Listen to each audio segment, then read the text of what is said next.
yaenda ikawa. All right. Welcome to the show. Ndu, how are you today? How was your day yesterday? Did you sleep well? Okay, wait, let me start. Did you stop eating those things that you used to eat so that they shape your day? Is this 20 questions? Yes. Okay.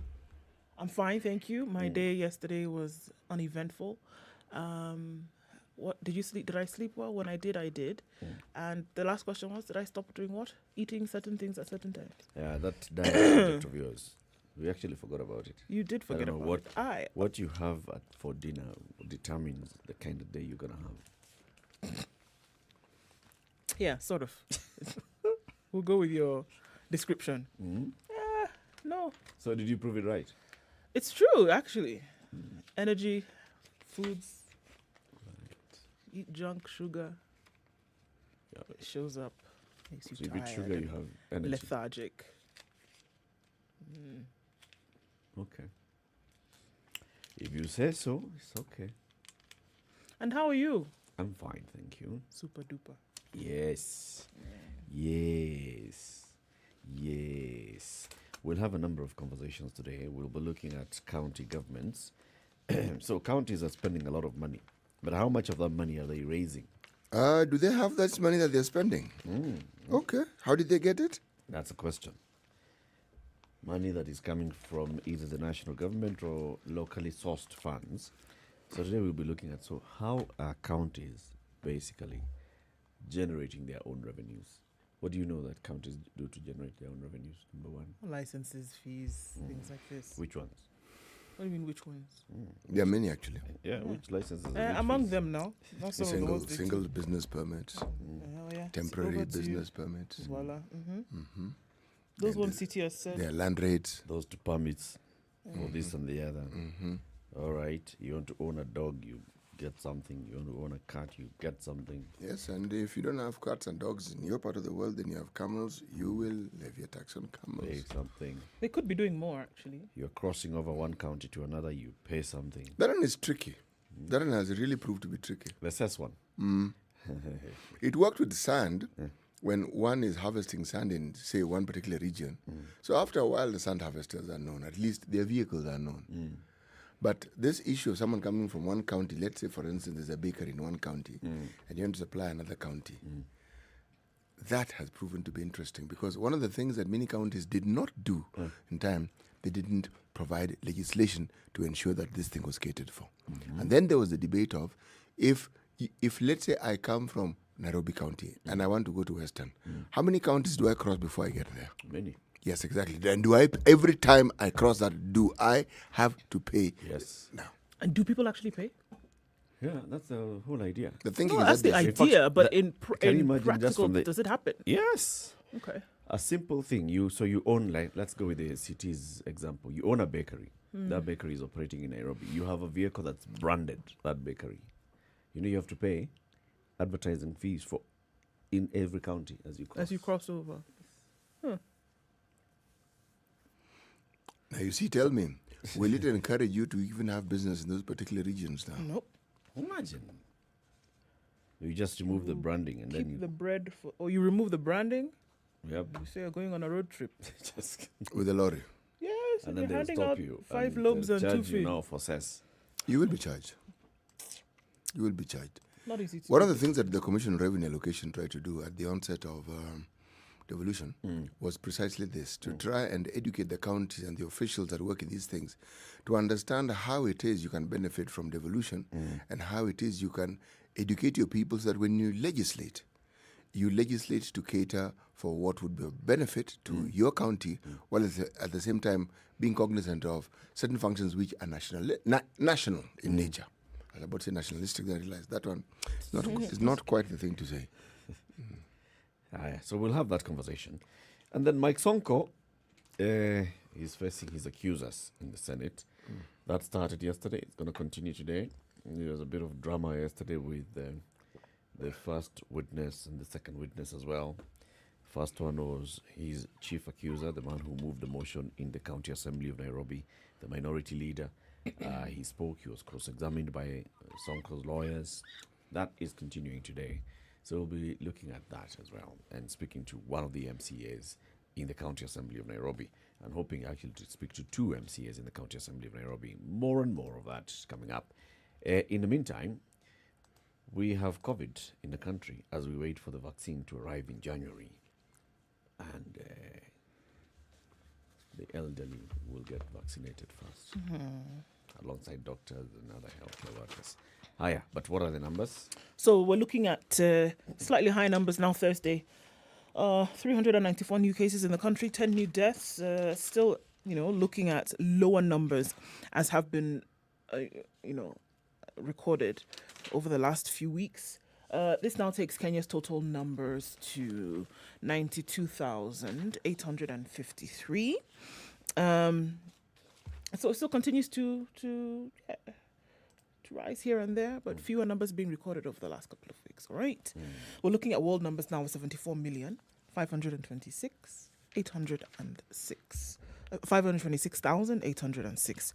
Right? So the numbers that continue to rise around the world. And right now, the talk, yes, is on vaccines and what is going to land where, when. In terms of the doses or batches that will come onto the continent and what will come into Kenya, yes, the initial plan is to have the first batch come into Kenya in January. If that happens, and when it does, the frontline workers and interestingly, they said the most healthy vulnerable. So the elderly people who don't have pre-existing conditions will have access to the vaccine first. In terms of a rollout, so you're elderly and you don't have a pre-existing condition. The only pre-existing condition that you have is age. Okay, you don't have anything else. And then now, because they're not quite sure in terms of how it will react with those who do have these pre-existing conditions. But it would be great if there was a plan, strategy, how this was going to be rolled out in the country beyond that, because that's what we've heard so far. Are we looking at a certain date? Can you then go into your medical facility and get the vaccine? When will you be able to go with your family members if you can do something like that? Because, right now it's kind of up in the air. Nobody really knows how that's going to work. That depends on when they actually get it. It depends on when. This first 24 million. How many? 24 million. This is just basically going to, first of all, the cabinet, Parliament, doctors and nurses, and clinical officers. We are not going to give the people who will patients in hospitals. Those ones are not going to get. They'll be finished by then. Well, but it's said that the elderly people, we have the number of elderly people, but how many people above 70 don't have pre-existing conditions? So you're talking about what? 200 people? It's said that the second batch would then arrive, or at Kenyans at large. So now when they say Kenyans, Kenyans now, the rest of the population after these that you've talked about, will then start to be able to access it from February of 2022. Okay, so now in that, whether it will be made available across health facilities and then you could walk into your local hospital and then be able to get it, those are the details, I guess, then that will be shared with everybody as we go along. But yes, the first batch will then be made available, to those groups first of all. Okay. But there's a new player. Well, it's not new, but there is a crucial player in this discussion about the vaccine and how it should spread. The World Trade Organization. The members of the World Trade Organization, remember, when you're talking about such an organization, you're talking about big pharma. They are entities such as those that comprise big pharma are part and parcel of the trading fraternity. Now, there's been the argument. South Africa and India put across this particular discussion early on in the year. And the issue of essentially providing a certain exemption-induced playing field so that those who are poor and those who do not have the means to afford the vaccine can do so. But the truth of the matter is that, remember, this is a pharmaceutical product that money can be derived from. Right. So right now, even as we're having these discussions, WTO meeting in, I think the world, Paris, there's the discussion as to whether they will ratify or they will agree to this suggestion that had been made.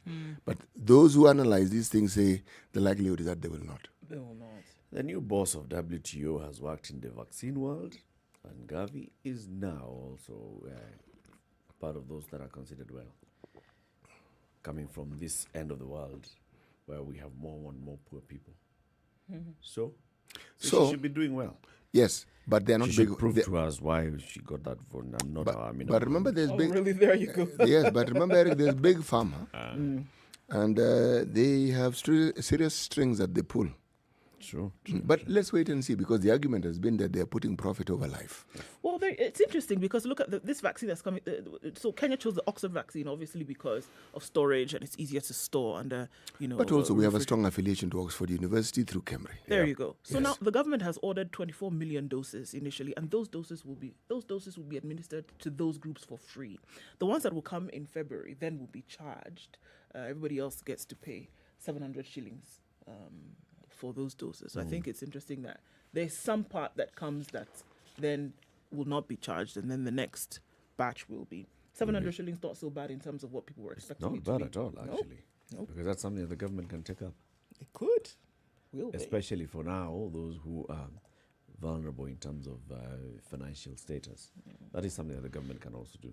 So you say that even if you put up that price to 700 for everybody else, and those who cannot afford, then there's some sort of bursaries fund for the marginalized. Anyway, it's 6:15.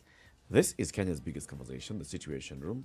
Our live stream is up, Spice FM KE, on YouTube, on Facebook, on Twitter. Wherever you are, we'd like to know that you are tuned in already. If you're in Nandi, like Kaban, Laban, Tanui, tuambie tujue. So first, let's take a look at the weather, and then we'll look at who's online this morning. 24/7 around the world, non-stop. This is Spice FM. When you hit the jackpot, you count yourself lucky. But what happens when luck hits hard? Yes, that's what happens. Hit your lucky box by going to M-Pesa Paybill 290813. Input account number as Spice FM and then deposit amount 20 shillings. Then send an SMS picking any box number of your choice between 1 and 6 to 29302. Simple as that. Play today and watch luck hit you hard. Play, play, play and win with Lucky Box. Gaming is addictive and is not meant for persons under the age of 18. Lucky Box is a lottery game licensed by the Betting Control and Licensing Board, license PL 0000004. Kuchagua box ni kuchagua chapa. It has been a tough year for your business, hasn't it? But you hung in there. You pressed on. You persevered. And now it's time to rise up. It's time to get ready, to get going, to get selling. And Google is here to help you rise up. Get free training and tools to help your businesses adapt and grow online. Visit g.co/Grow Africa to start now.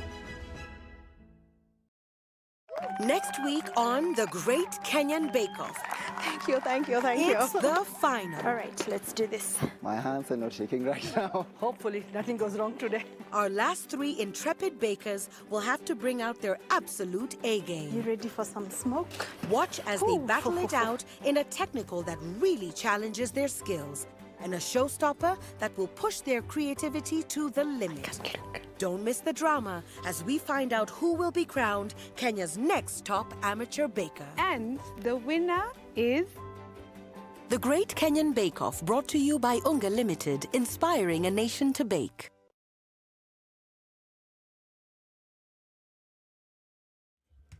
There's a sprinkle in The weather with this morning. Currently at 18 degrees. We're going to see highs of 26 and come back down to lows of 18 and a chance of heavier rain through the day. It's partly cloudy in Nakuru at 15, highs of 26 today. It's also raining in Nyeri at 14, highs of 24 and lows of 13. Clear skies in Eldoret at 11. We'll see highs of 24 today. Partly cloudy conditions in Kisumu at 21, highs of 29. And in Kakamega, it's partly cloudy at 21, highs of 29 and lows of 16. Raining this morning in Mombasa at 26, going to highs of 30 and lows of 25. We're looking at highs of 29 in Malindi through the day. Partly cloudy conditions at 21 and lows of 18. In Kampala this morning, it's clear at 22, highs of 26 and lows of 19. Light rain in Dar es Salaam this morning at 27. We'll see highs of 31 and lows of 26. It's mostly clear in Johannesburg this morning at 15 degrees. It'll go to highs of 21. Clear conditions also in Lagos for now. There's a chance of rain this morning as well. 26, highs of 31 and lows of 25. Kinshasa is clear at 23. We'll see highs of 30. Looking into Beijing, it's -3 this morning. Sunny conditions, however. It'll go to a high of just 5 and lows of -7. Rain showers in Paris this morning at 10. Mixed with slow, it's going to cause some sleet. 11 degrees the high and lows of 7. Partly cloudy conditions in London at 10. Highs of 12 and lows of 10. And finally, for now, New York Wednesday night is -1 and it's snowing. We'll see highs of 0 and lows of -3.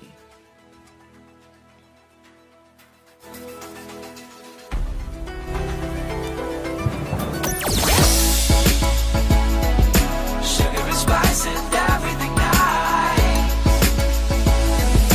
Spice FM. Spice up your life. Mature, intelligent talk every morning. Spice up yourself.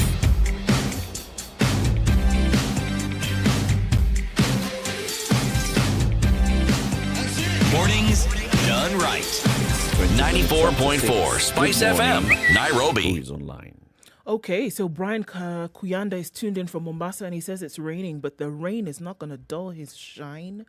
Dixon Omosa says good morning. Deno suspect locked. Charity Minor, good morning from Nakuru. And Lawrence, good morning. Hope you are safely navigating this world after the handshake. Ha! Well, okay. Stephen Otieno is tuned in from Kisumu with his wife and his entire family. Waterman Jeffrey, how are things in Minneapolis this morning? Cyprian Mwara says good morning, tuned in from Nakuru County, as is Mochama from Kisumu. Mombasa tuned in also by Mbogo, and Susan Kanyoko is tuned in from Kabondo. Where is Kabondo? South Nyanza. Oh, near Bondo? No. There's no relation between Bondo and Kabondo. Actually, is there Kabondo and Kasipul Kabondo, or is it the same place? Same. Okay. Kasipul now is specific. You see, you're talking about the Homa Bay County, actually. Okay. Yes, that's so. Look at it in terms of the constituency. It's a constituency of Kasipul, Kabondo. Yes. So Bondo itself is Siaya. Bondo plain without any additives is Siaya. Siaya, got it. Okay. Benson Kiplagat is tuned in from Daraweta, Bomet County. Solowere, CT, he says, The people are talking and they aren't listening to us. The one listening is misinterpreting it all. If you know, you know. Okay. Okay. Profound, isn't it?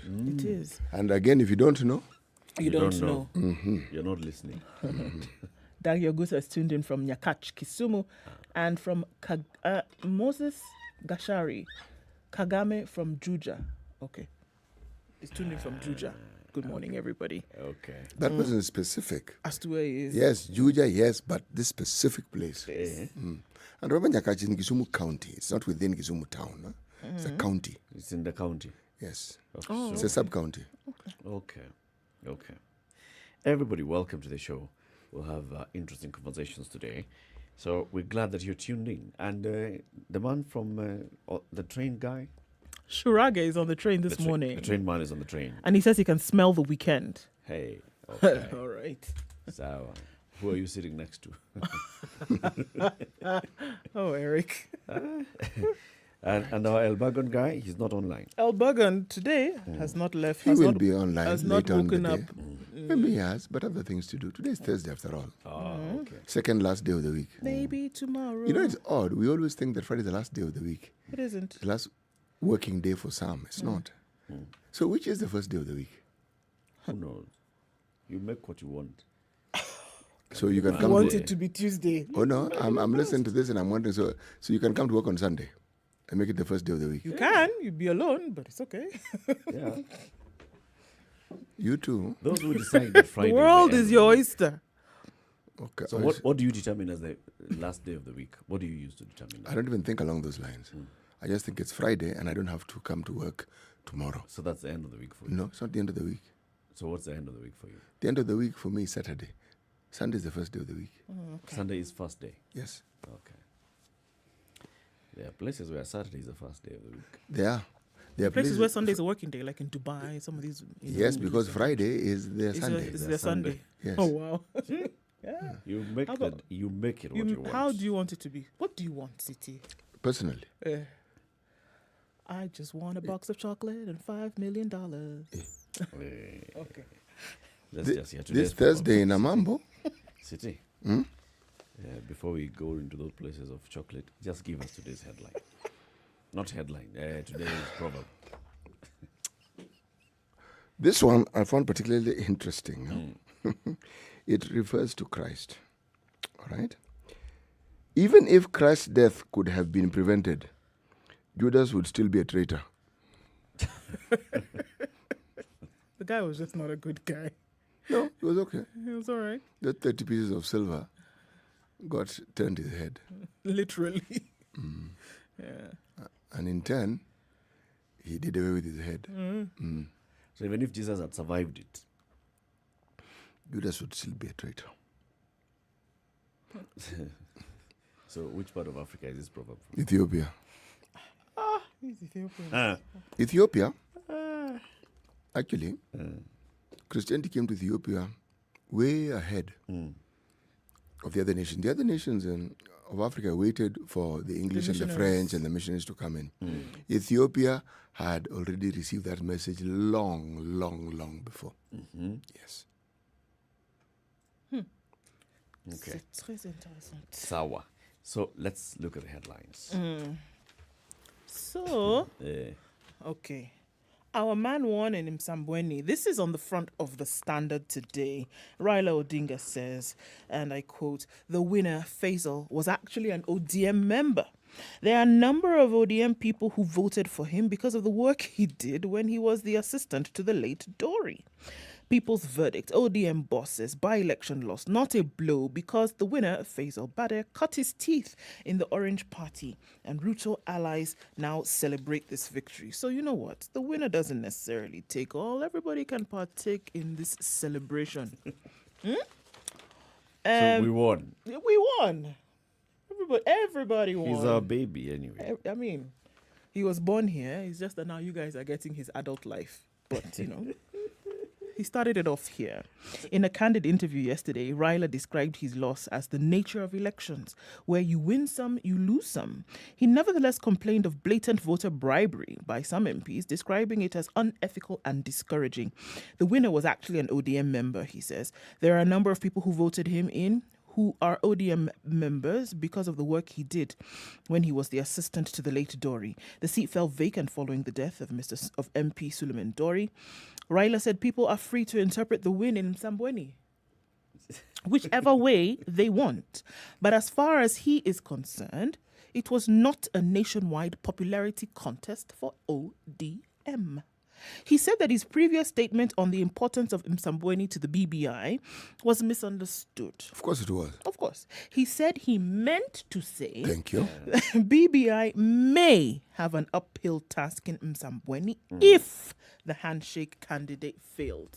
When the ODM candidate has failed, then what he had meant, seen. And what he meant under these circumstances is that what had previously been said before that is now what holds sway. But on condition that Nikisema weka taya, sijasema weka taya. Nimesema weka taya, gari pete. He said, I was not talking about the BBI nationally. Nope. I just said BBI would have a problem in Msambweni. All in all, Raila said he had come to terms with the events in Msambweni. Okay, so BBI has a problem in Msambweni, clearly. Not nationally. Not nationally. He said, no, it was if. If. The if is still prevalent. Yes. Because under the circumstances, there were two ODM candidates ODM did not who are, Yes. who are Yeah. competing. ODM A, ODM B. There are ODM members who voted for Faisal Yes. because of his track because record. where he has come from. Yes. But Faisal took off from ODM because he feared that he would lose in the ODM nomination, where very many ODM members would have voted for him because of his track record. So what are you saying?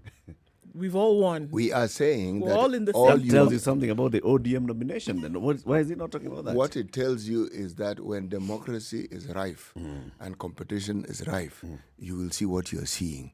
So, summary, all is good. It's all So okay. there's nothing to worry about. And the BBI is safe in Kwale. So if William Ruto wins in 2022, Raila will still be a winner. He will be. ODM. Yes. because he was in Ruto was in ODM. ODM. Yes. He founded ODM with Though this one, Kanu is also going to have to claim something. Yeah. And then is it UDF or UDP? All joined that. URP. Even That's the Jubilee one I Asili. meant. They are the ones who, they will also want to claim something. But is this not really inclusion in our politics? No. Now you belong, now you don't. These are jokes. Just come out clearly and just say, okay, so we lost. He's not our candidate. He has moved on. He's an independent. This teaches us lessons. Stop saying, by the way. Eric, you're not a politician.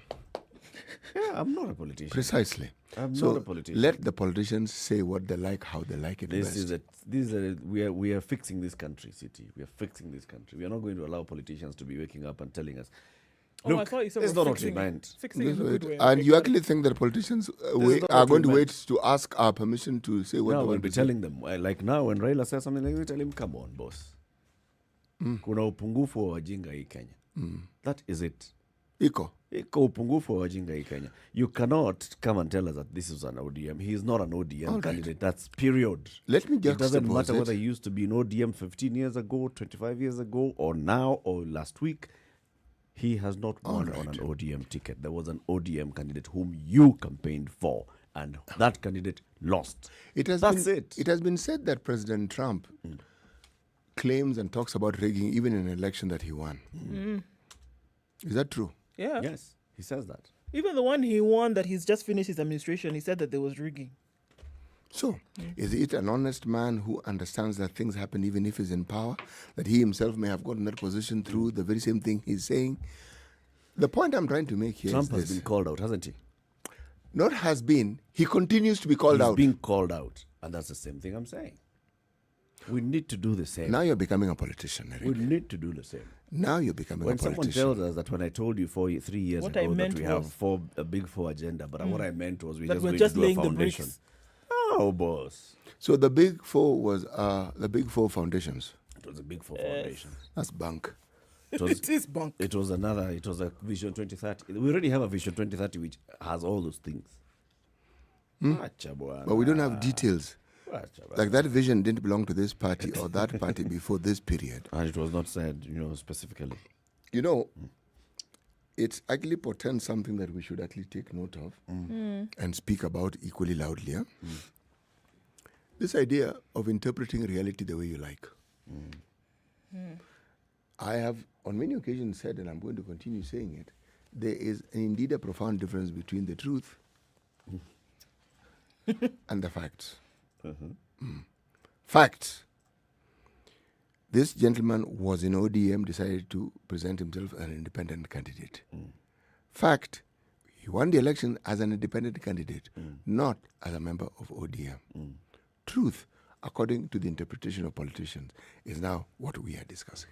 This is it, eh? It's the interpretation of the same Same whole thing. situation. Look at the facts as they are and saying, no, our truth is this. So our truth is that we had two candidates. One of them, it was a game plan all along to play you guys into believing that, you're voting against ODM. If we look at the facts, you will find that all these other 8 candidates at some point or the other had belonged to ODM. yes, exactly. Or belonged to Kanu, or belonged to. Yes. Let us continue. Okay, 28 minutes to 7. Time for us to look at the traffic. What's happening on the roads and on the railway from Ruiru towards Nairobi. Sharogai will tell us. The last day of the week is Friday and the first day is Monday. The weekend is just some short 30 minutes to reboot. Before you know it. Spice FM. Hey, it's getting hot in here. The media has greatly contributed to the moral rot that we experience in this country. I remember a senior politician telling me, point blank, nobody steals in the field, it's stolen in the granary. So my friend, if you're going to win an election, jipange kwa granary. I think we are suffering from Stockholm syndrome. Our violator and abuser is also our redeemer in our mind. The whole political class, the whole political institution is rotten. It is based on ideals that cannot progress our country forward. This is the Situation Room, the only way to start your day. 24/7, around the world, non-stop. This is Spice FM. In the face of COVID-19, life has been adversely affected, with nearly all schools in Kenya lacking basic hand-washing facilities, affecting more than 19 million children. Together with Davis and Shatliff and True Black, we, the Standard Group, have partnered to collectively unite other corporates and individuals to join the initiative towards setting up basic sanitation facilities around the country. For more information, send an SMS to the short code 40616 or email standwithkenya@standardmedia.co.ke. Time to come together for tomorrow. It's our future. A partnership by Davis and Shatliff and True Black and the Standard Group. Classic soul, R&B, smooth jazz, neo soul, and nostalgic ballads. Westlands, that's for sure. Going all the way to the University Way roundabout. From Waiyaki Way, that is clear. No problems this morning. It's building up slowly on Mombasa Road, right from the SGR, but very slowly though. We're not seeing too much traffic there just yet. Moving then past the SGR, it's also starting to build up as normal now. We will see how that takes over the next few minutes or so. Coming off of Thika Road, getting into the CBD, that's not too bad right now either. At the Pangani Tunnel, you'll be able to get through. It's going to slow down a bit, but we don't have bumper-to-bumper traffic just yet. It's moving. Let's see what it looks like around about 7 o'clock, which is around the time that we see traffic in this season becoming quite something, okay? Talk to us just in case you see something we should know about, and we'll let people know. We saw that there was an accident coming out of Nairobi in Mombasa this morning. Get details of that as we go along. So it appeared along Bamburi Road near Hala Park, which has caused major traffic jam this morning. So motorists, please be aware that that is what lies ahead, or at least behind you, okay? Spice of MKE, that's how to get to us on Twitter, or text on 40127.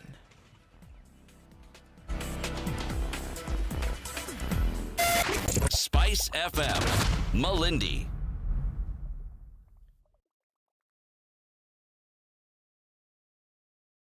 Mature, intelligent talk every morning.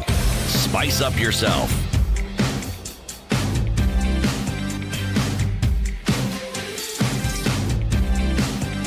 Mornings 24 done minutes right. to 7. So 94.4 Spice FM. Odunga, Justice George Odunga, who is now in Machakos, delivered a very, very big ruling yesterday.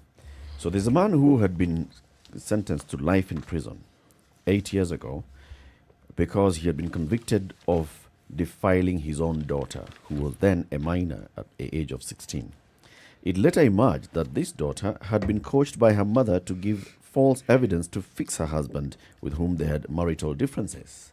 So man taken to court, and now fresh evidence has emerged to show that actually the girl is saying, no, sorry, the testimony that I gave here was the wrong testimony. So the judge says, free this man and let there be a retrial or any appeal by the Director of Public Prosecutions on this particular case. This is something huge. According to court papers seen by the Standard, Wambua, through his lawyer Cyrus Maweo, used some part of the law which gives room for a new trial for a criminal offense if the person's appeal has been dismissed by the highest court to which the person is entitled to appeal, or if new and compelling evidence has become available. So the daughter now is the one who came out and said, no, I was coached by my mom. She was so distraught when she was in court when this was happening. She says, I'm so happy that I can finally find some peace of mind. Many years that my father has been in jail have been full of guilt and self-hate. I wonder what was the motivation for her to come forward, but, now... She knew all along that this is not the case. And now, that time she was a minor, she was 16, 8 years later, so she's now 24. So she's at that point where she's thinking, no, I've got to take responsibility for my actions and my deeds. I feel guilty that I actually went and lied.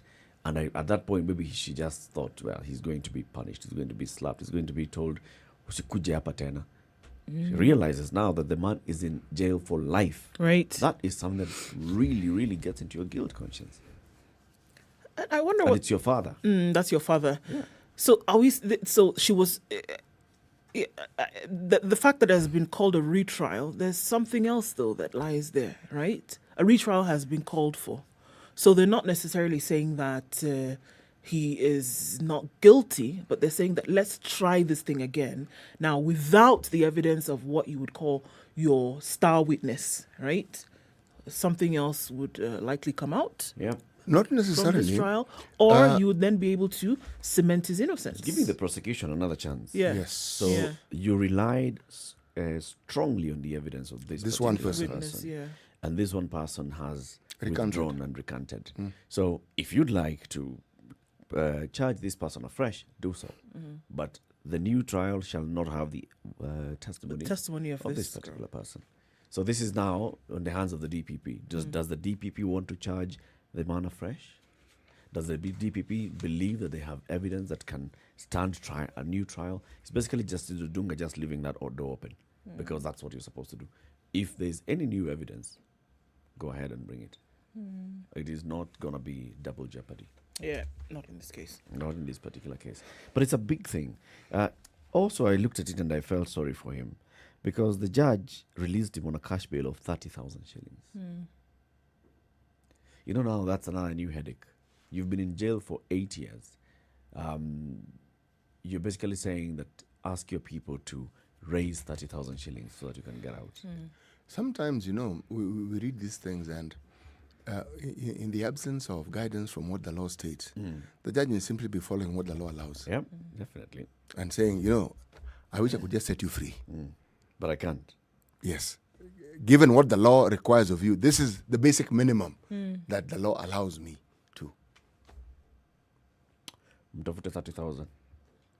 Tafuteni 30,000. There are many layers to the story, though. But that, yes. Because what were you thinking? Because his wife essentially coached this girl to give this story over a domestic dispute that they had. It's called a domestic dispute. Yeah? We don't really know. That is what the was details. reported. Yes, we don't really know what. The girl now, when she spoke out, now 22-year-old, right? 24-year-old, now said that, yes, there was a fight that had occurred between the two of them, and the mother now essentially wanted to fix this man. And that's why she coached her into giving this testimony.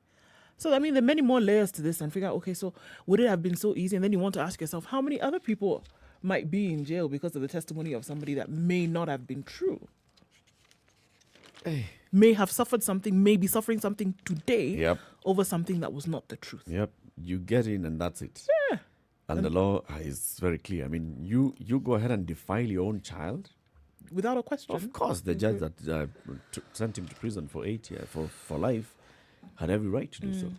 But then now you look back and you wonder, so what is it that would have driven the wife to actually go ahead and do this? I want this man away, gone, complete. And I don't want to deal with this person again. So let's go to God. Tell the daughter, go and say he did this.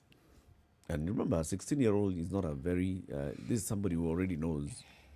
She understands quite a bit. A 16-year-old is not completely far from ignorant. it, far from it. A 16-year-old already knows what she's talking about. In this day and age, believe me, there's a level of maturity that they may yet to acquire. But if you're talking about just the exposure and what they know, there's very little that an adult would know that this particular person does not know. So by the time she's actually up there and saying, did this, did the other, then you can't just go and convince a 16-year-old, go and lie and say this. say that he did this, then this and the other. But also, So question. Yes, this also opens the doors for the prosecution to call in the mother. Because it is clear the testimony of the girl has been believed. So the mother lied. Yeah. That in itself is yet another case, isn't it? There's another case, just before we move to others. There's another case which is in the family court. Justice Mary Kasango has ordered a man to increase the monthly maintenance for his children from 12,000 shillings to 15,000 shillings per month because the children are at home. The judge says the woman is looking for a helping hand from the father of her children during this time when they are at home due to the COVID-19 pandemic. The judge says in a case in which a woman sought relief from the court for the upkeep of her two children due to financial constraints that she's been facing since March, when the government ordered all schools to be closed. So, the gentleman who is identified in court papers as LMN will revert to the initial amount if schools are reopened on the 5th of January next year. But for now that the kids are at home and you've been providing upkeep for the children, you cannot give 12,000 shillings. These children are not going to school, they're in the house. They're eating more, so increase that. The judge says, I also have factored in the fact that the man's salary was reduced by his employer, whose business is also struggling to stay afloat. So I understand, yes, that Mr. Man, you have lost your job or you have taken a pay cut, and that's why I have not said that you should pay 24 or 30,000. I'm just saying increase from 12 to 15. When schools reopen, you will pay school fees though, and you will still continue paying this upkeep. You know, one gets the impression that by the time someone goes to court, this simple understanding of these are your children, you need to look after them, has not been agreed upon. So one figures, okay, let's get somebody who will tell you and there'll be consequences to it. Yes. Will tell you what to do and how you need to do it. Do you know our courts, children's courts and other courts that relate to this, they are full of many such cases. Yeah. Relationships that have gone wrong. Yeah. And there's this demand for upkeep. But what is of interest is that if you look at the details of some of these cases, it's not just a simple case of someone is not paying. It is sometimes a case of someone is not paying what the other person would want them to pay. And so they go to court, and sometimes the court doesn't quite grant you what you thought it would grant you. Might even say, hey, so-and-so, you're paying too much. Yeah. Reduce it. Reduce this. So instead of thinking that you're going to benefit, the benefit actually disappears. Yeah. So, other headlines before we take this break. Or no, let's take the break. Okay? Let's just do that break. It's 6:45, 7 o'clock. Time for us to take this break. So let's take it, and then we'll come back and look at other headlines. Good morning. 24/7 around the world non-stop. This is Spice FM. Hii Krisi tukiwapea mtawezana. Star Times brings you the FKF Premier League. Hii ligi ni yetu, twende nayo. You can also enjoy the Europa League, La Liga and FA Cup. To enjoy, simply get a satellite dish for only 2,699 shillings and aerial decoder for only 1,499 shillings and watch the FKF Premier League live and in HD exclusively on BTV channel 172 and 463. Recharge for 2 months and get upgraded for 2 months or call 0719 077 000.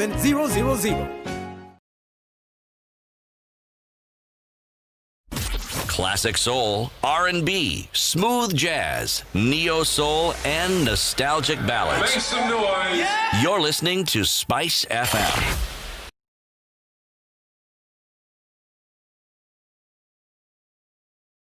Mature, intelligent talk every morning.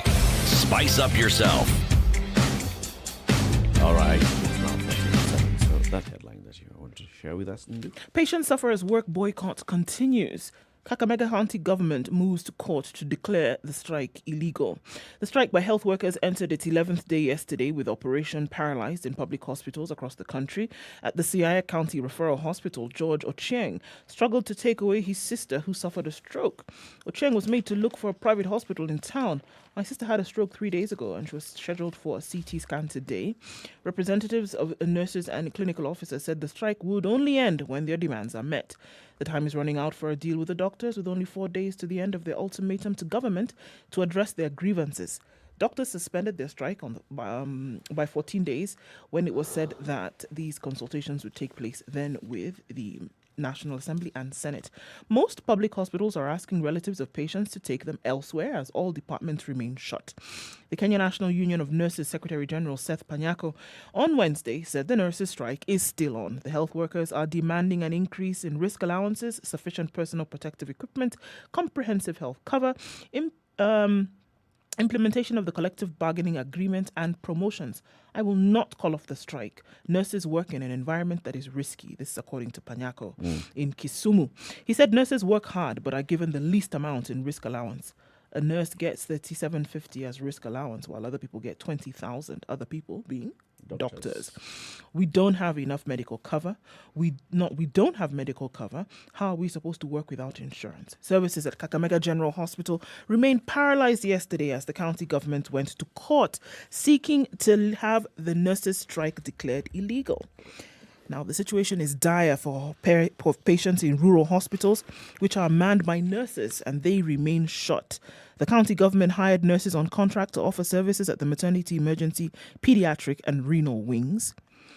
Collins Matemba, who is health executive, said the devolved unit has filed a case to outlaw the work boycott because things are elephant. So people are suffering, and you hear that case of this, how people are taking their loved ones to the hospital, and they're not able to even get any access to anything. And the way the government is reacting to this is, first of all, no, let's go to court and declare this illegal. Let's do this and the other. I don't hear much about care and concern for the people who are actually suffering. You say you don't hear much. There's nothing. Maybe there is something, but I'm just not hearing it. Where? In those counties, in those hospitals, in the offices, in the corridors of the county government offices. Let me give you another example. If you think you're hearing something, patients have been abandoned in hospitals in Bondo, Ambira, Madiani, and Yala. The striking health workers continue with this. Siaya branch have said they will not do anything about this as patients continue to be turned away. That's just one example of one county where this is going on. The situation is dire for patients across the country in rural areas where they continue to suffer the brunt of this strike. In terms of what's being done for them, pin drop silence. There's also a story, this is on page 3 of The Nation this morning, about a man who murdered his wife and committed suicide. Okay? So this is a gentleman called... what's his name? Daniel Nyaga, and his wife, Mary Wanjiku. So they'd been married for 15 years.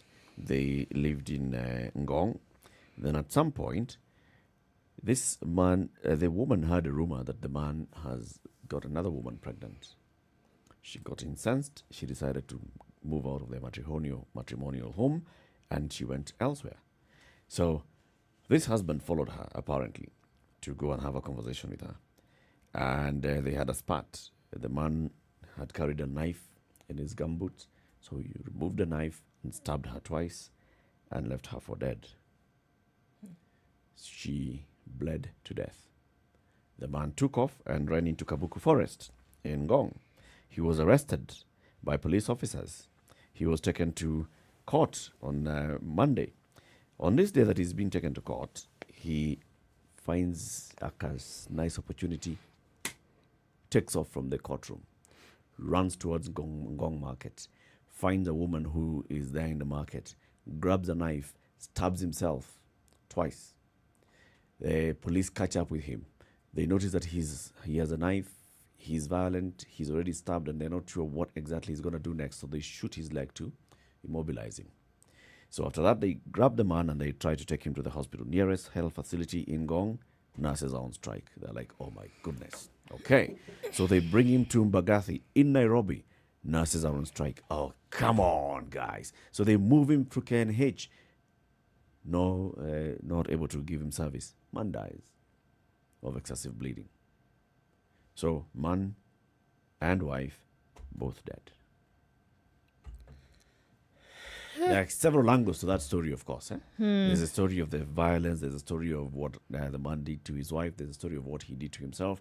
And then there's a story of police officers driving around with a bleeding man in the back of their car. From hospital to From hospital. hospital to hospital.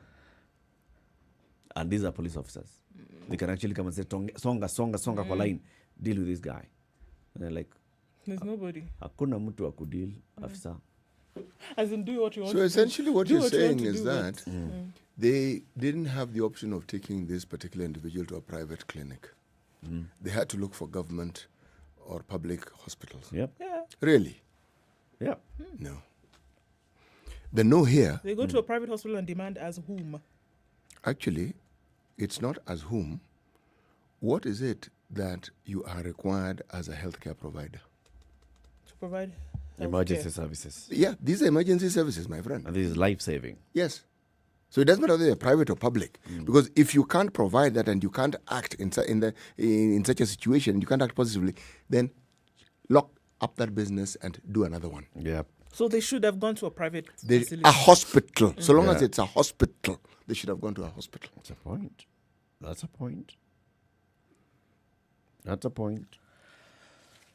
What I was wondering when I was listening to this story is, don't they have clinics within police? In police stations, In there the are No, police not station. stations, not stations only, but where policemen reside. Because where policemen reside usually is not very far from the station itself. Don't they have clinics there? No, like dispensaries. Actually, my question, shouldn't they have? Shouldn't That's they have the- this? that's the That's thing. the question. Now that's a better question. Maybe they should. They don't. Clearly. They took him to the Ngong Sub-County Hospital. This is the Sub-County Hospital in Ngong. It's a Government huge hospital? facility. Nurses strike. Come to Mbagathi. Not able. Crossover. KNH. Man dies. Man dies. It's unfortunate. Yep. So there's a Sosion story. Ati, what is happening now? What did he do now? On page 5 of The Nation. So remember yesterday The Nation had carried this big headline saying 90 out of 110 They don't want him to. branch secretaries have written and they don't want him to vie in the upcoming elections next year. So now some of them have distanced themselves from that letter. And these are the branch chair, the acting national chairman, Collins Oyu, secretaries for Baringo, Mwingi, Mombasa, Kakamega, East and Kajiado branches. They took issue with the claim that 10 officials who signed a letter to the president and the Labour Cabinet Secretary were representing 90 branch secretaries. And they're saying in every working environment, there can never be disharmony. What I know is that only 10 people met, that they represented over 90 branch executives. I mean, that one I don't know. According to branch NAT Executive Secretary Joshua Cheptarus of Baringo, the 10 were speaking on their own behalf and not for the 10 branch executive secretaries. So already, you can clearly see, just like the national chairman is saying, every working environment can never miss disharmony. There is disharmony with the secretaries. Do they want Sosion? Do they not want Sosion? It's going to continue. The drama, this internal drama is going to continue for some time. But given that union leaders, whatever their rank or whatever their ilk, are politicians, so I see them borrowing a little ink from the national playbook and doing their own thing. Though there's one little detail. With all the salary cuts and these issues, these unions are not awash with money as they once were. But have there been salary cuts for teachers in government? No. There have been salary delays. And also, one of the things that we've heard is that the employer doesn't always remit these required funds to the. Remember that, especially to the union. Yes, precisely. You've got it. And then the number of members that the TSC recognizes as people who belong to this union, as opposed to the Kupet. So you see, lovely internal wrangling. So the employer is sitting back and smiling and saying, "May they continue," because as long as they're wrangling, they will not be a united force, and they will not come to the employer and say, "Excuse me, this is what you need to do." They will not bring issues to me. They'll be sorting themselves out. What's the headline in the Business Daily, City? Hey, all right. Cash in Kenyans' pockets jump to 19-month high. Puzzled look on Du's face. So I'm going to repeat it. She has cash more in cash Kenyans' in her pockets jumps to 19. She does in 19-month high. Okay. Money outside bank defies COVID-19 economic hardships to rise 223 billion in October since the 194 billion in April. Let me read it out so that it's easy to understand. The amount of cash circulating outside the banking system and in people's pockets hit a 19-month high in October. This year, buoyed by more firms resuming operations after the easing of some restrictions imposed to stem the spread of COVID-19. Central Bank of Kenya data shows that cash outside the bank rose to 223 billion in October from 217 billion. If you do the maths, it tells you that's some 6 billion increase in September and 194 in April. That's billion. When Kenya imposed a coronavirus-induced partial lockdown that led to layoffs and pay cuts. The jump in circulation comes in a month when Kenya eased COVID-19 restrictions, reducing the nationwide nightly curfew by 3 hours to between 9 p.m. and 4 a.m. Meaning, people now have money now. They're not taking the money to the bank. There's money circulating. Yes, they have money and they're using it. I can attest to that. I'm waiting for you to attest. Yeah, I've seen you with notes now. I mean, what was happening in July? You were using something else, like the thing for cleaning your glasses as a bookmark. Nowadays, you're just using 1,000 bob notes. Bookmark 1,000 bob note for notes. Eric, you're a good testimony to eyewear because it is clear you need to change them. You're a good testimony to eyewear. Gee, wow. Okay. I mean, from this short distance, he can't tell the difference between a 50 shilling note and a 1,000 shilling note. Can't tell the difference in color. Okay, keep it right here. Let's have a conversation about counties and how counties source their own revenue in the next hour. Good morning. This is Kenya's biggest conversation, the Situation Room. It's now 7 o'clock.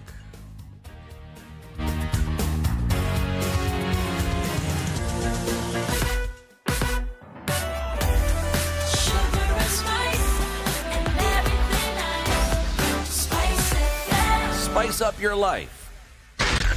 Spice FM, Nakuru.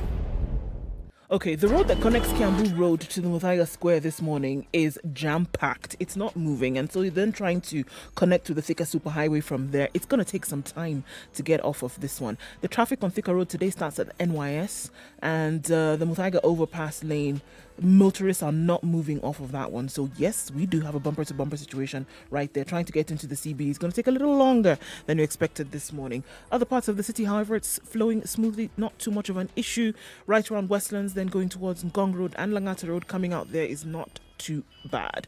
Bagathi Way also looks pretty good. Where it does slow down some is Mombasa Road outbound today from the SGR moving out towards the airport junction. That's very slow at this point. Let's see how it opens up in a short while as people get where they're going eventually. Okay, in Mombasa, we're looking at that accident on Bambui Road as you're getting towards Hala Park. So if you're going in that direction, please take caution, because traffic is at a standstill because of that. Okay, Spice FMKE, that's how you can get in touch with us through the next few minutes or so in case anything does jump out at you, or text us on 40127.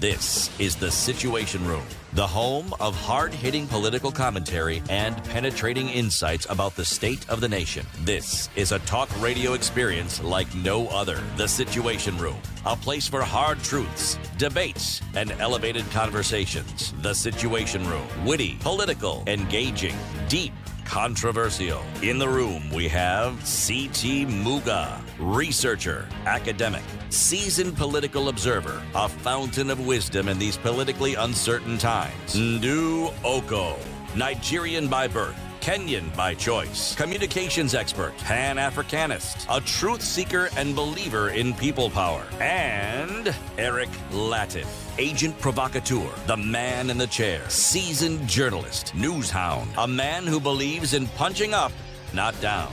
It's 2.5 minutes. This is the Situation Room. Thank you Room. very much for joining us and for Keeping it right here on Spice FM. Nairobi, 94.4. If it's Mombasa, it's 87.9. 102.5 in Kisumu. Nakuru, 96.0. 96.7 in Eldoret. Nyeri, 90.9. Malindi, 97.7. We're going to have a conversation about tax. Raising tax and keeping the tax in the country's borders for this hour. But let's begin with today's proverb. Even if Christ's death could have been prevented, Judas would still be a traitor. Okay. Don't you sometimes get the impression that there are people who just make up these proverbs? To sound intelligent. Yes, and then attach a country to it. This is Ethiopia. Well, even if Jesus' death could have been prevented,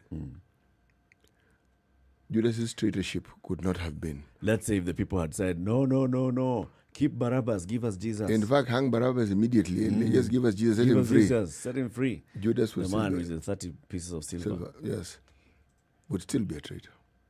Okay. And Peter would still have lost his ear. Oh no, he would still have chopped off somebody's ear. Chopped somebody else's ear. Told you about the glasses. It's been proven, these things that you say. He read it. Yeah. And Peter removed his sword to cut off his own ear. Yeah. Yes. Fine form this morning, Mr. Latif. Okay, let's talk about raising tax. And we talked about this as we were beginning the hour today. Yes, we did. Counties, every so often, in fact, around this time of the year, they take full page or half page adverts. His Excellency Governor so-and-so has given 100% waiver of land rates. Well, I always wonder, what does that mean? I mean, what? Anyway, so that's one of the ways in which counties raise revenue. Senior, land rates. Others, fees and levies, markets, small licenses for businesses. Every business must pay a license in the county. You know, you fire. You have a goat, you pay a license. It's actually interesting, but it's a little more, should I say, use the word complex than that? Because remember, the amount of money that you charge, what we call land rate, is very much determined by the function of that particular piece of land. If it's agricultural land, the rate will be different. If it's commercial land, it's industrial. But then, remember, towns expand, and the usage of land also changes. Yes. But do these rates also measure up to these changes? And then you talk of businesses. I may begin as a kiosk, and I'm selling groceries. 5 years down the line, I'm a fully fledged shop. Am I still paying the rates of a kiosk, or am I paying as this size of shop, whatever category I fall into? Right. Now, and then there is the person who collects this revenue, all right? Whether it is from parking, whether it is land rates, whether it is single business permit, whatever it is, how do they collect it and how is it actually paid? Because how it is paid also determines how much this particular entity called the county eventually gets. Right. Because if it is cash, I am certain that a certain tax will be levied by this particular person who is collecting it. And the tax will go directly to themselves. So the Lazarus will keep his. But what I would like our guests to explain to us is these things that confuse the mind of a simple person like myself, all right? Counties, their monies, how they should collect them, what they should do with them. How does it work? How does this relate to what they receive from the national government? How does this relate to their functions? What can they use? What can't they use from what they collect? Yeah. Etc., And what can they collect? Yeah. So our guest this morning is a member of the Kiambu County Assembly. He is the MCA for Ndendero Ward, Solo Kenodia. He joins us on the line. Good morning. Good morning too. Thanks, Eric, for having me. Karibu sana to the Situation Room. Thanks. I look forward to a constructive engagement. Indeed, as so do we. And you've heard the question from C.T. Muga. Let's just start from that. First of all, establishing what is it that counties can levy and what is it that the national government can levy within the county? And then how does that relate to what the money that then comes to be used by the county? Can the county directly use the money that it directly collects, or does it have to go into the national government and then come back as part of the revenue division? Thanks. The counties are empowered under the Constitution to collect entertainment tax, property rates, and other business permits. These amounts that are so collected are not allowed under the Constitution to be used as source. They're supposed to be collected and then deposited in the county revenue fund, which is domiciled in the Central Bank of Kenya. And then with the permission of the control of budget and with approval of the spending request is when we are allowed to spend that collected revenue in line with our gazetted budget. So spending at source is outlawed unless under very specific circumstances, which the exemption is given in the Public Finance Management Act, where that money collected at source is already approved to be spent as appropriations in need as per the gazetted budget. And that also would have to require the approval of the control of budget. So basically, that is the yes. Sorry, go ahead. Just go ahead. Yes, that is the ideal situation. The reality on the ground is that spending at source is happening, and there's a lot of revenue leakages that is ongoing at the moment in all the 47 counties. So what I wanted to ask is, as I understand you, what you're saying is, if a county collects money within its boundary, it deposits that money into the county revenue fund, but then apply to the control of budget, and you can directly use that money. It does not have, this is separate from the division of revenue bill or act that is then passed at the national level. So basically, if a county collects 10 billion shillings, it can, just using its own budget and using the control of budget's approval, spend this money. Not exactly. The own source revenue, the equitable share from the division of revenue bill, the borrowings, and also the conditional grants, all form part of our budget. So that amount in aggregation is what frequently we request the control of budget to accede to our request to spend in line with the segments of the budget that is approved by the county assembly. So it's pretty much like the national government budgeting, where even the local collection, the foreign aid, and also the domestic borrowing form part of the entire budget. And any spending out of that basket has to be approved by the control budget. What happens when the county spends money in the non-regulated format that is laid down? Is there a way in which the central bank can punish them? Is there a way in which the central bank can get back the money? How does that work? Because as you've mentioned, there are leakages. I'm going to ask you what these leakages are, but for now, is there a way in which the central bank can actually ensure that the counties follow the rule book? The unapproved spending is happening in the form of unbudgeted commitments, which result into pending bill.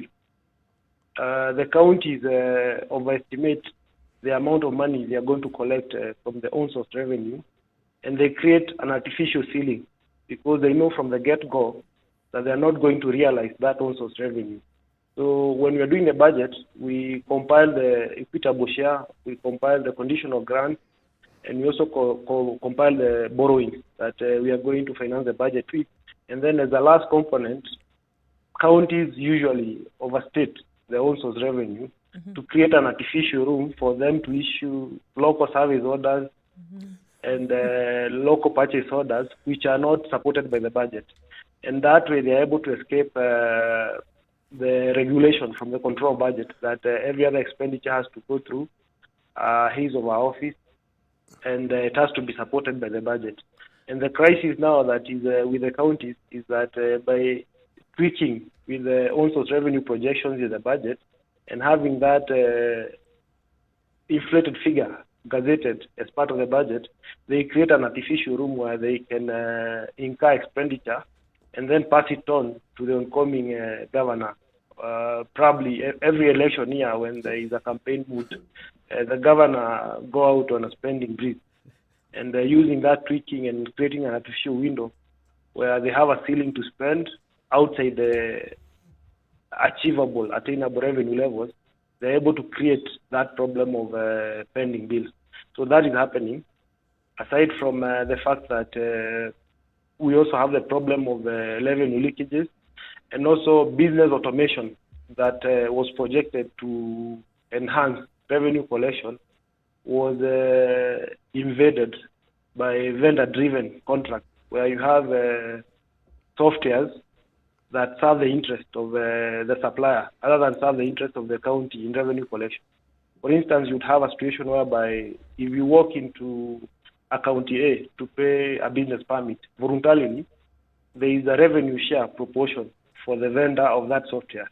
And yet it's very hard to determine his contribution towards you voluntarily going to pay for that single business permit. Yeah. It almost sounds as if it sounds as though you're telling us processes that border on the fraudulent, Solomon.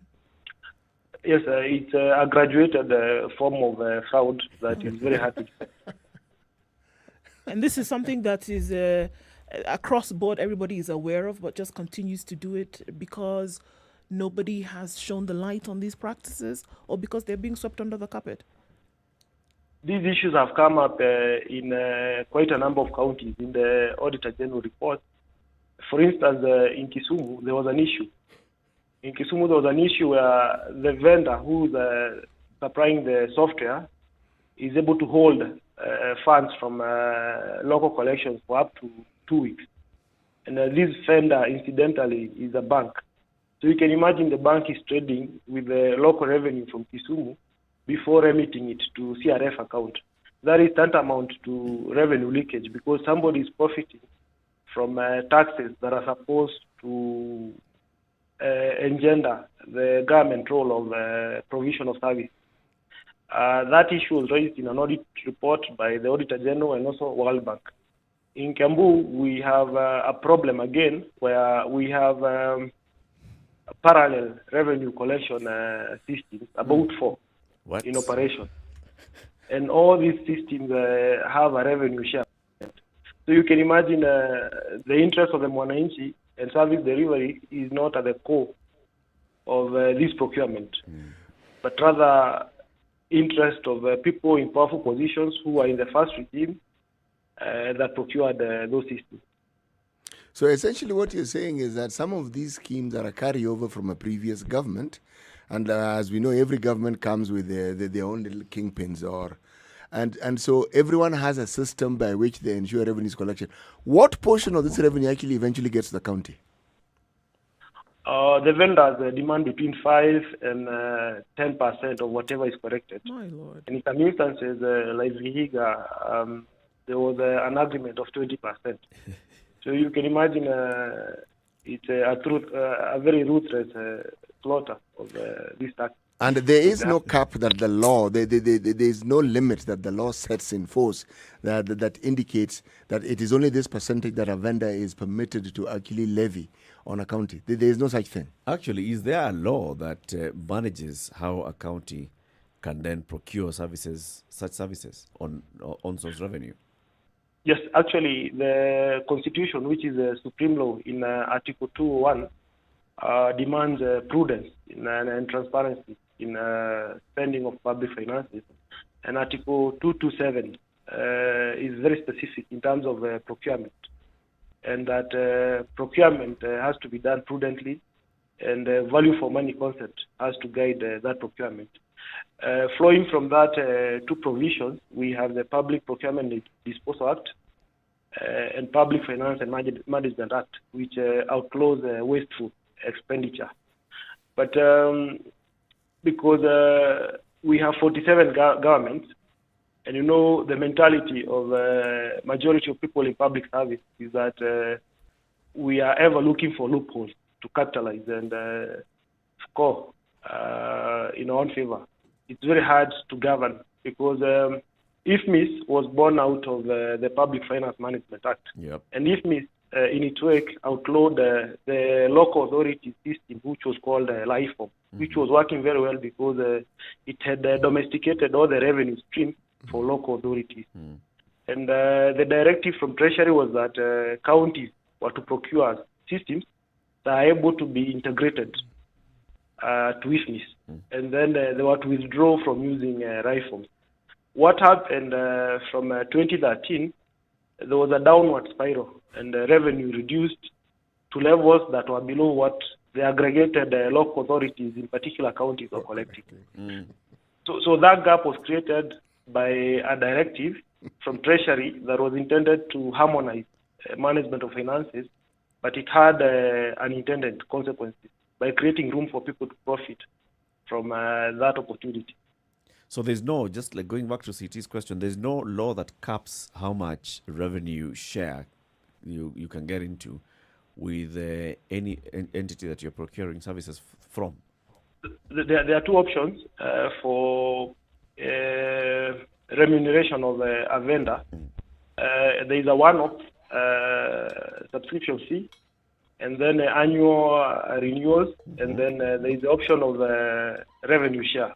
But most of these vendors present the option of revenue share because they know it's more lucrative in its nature.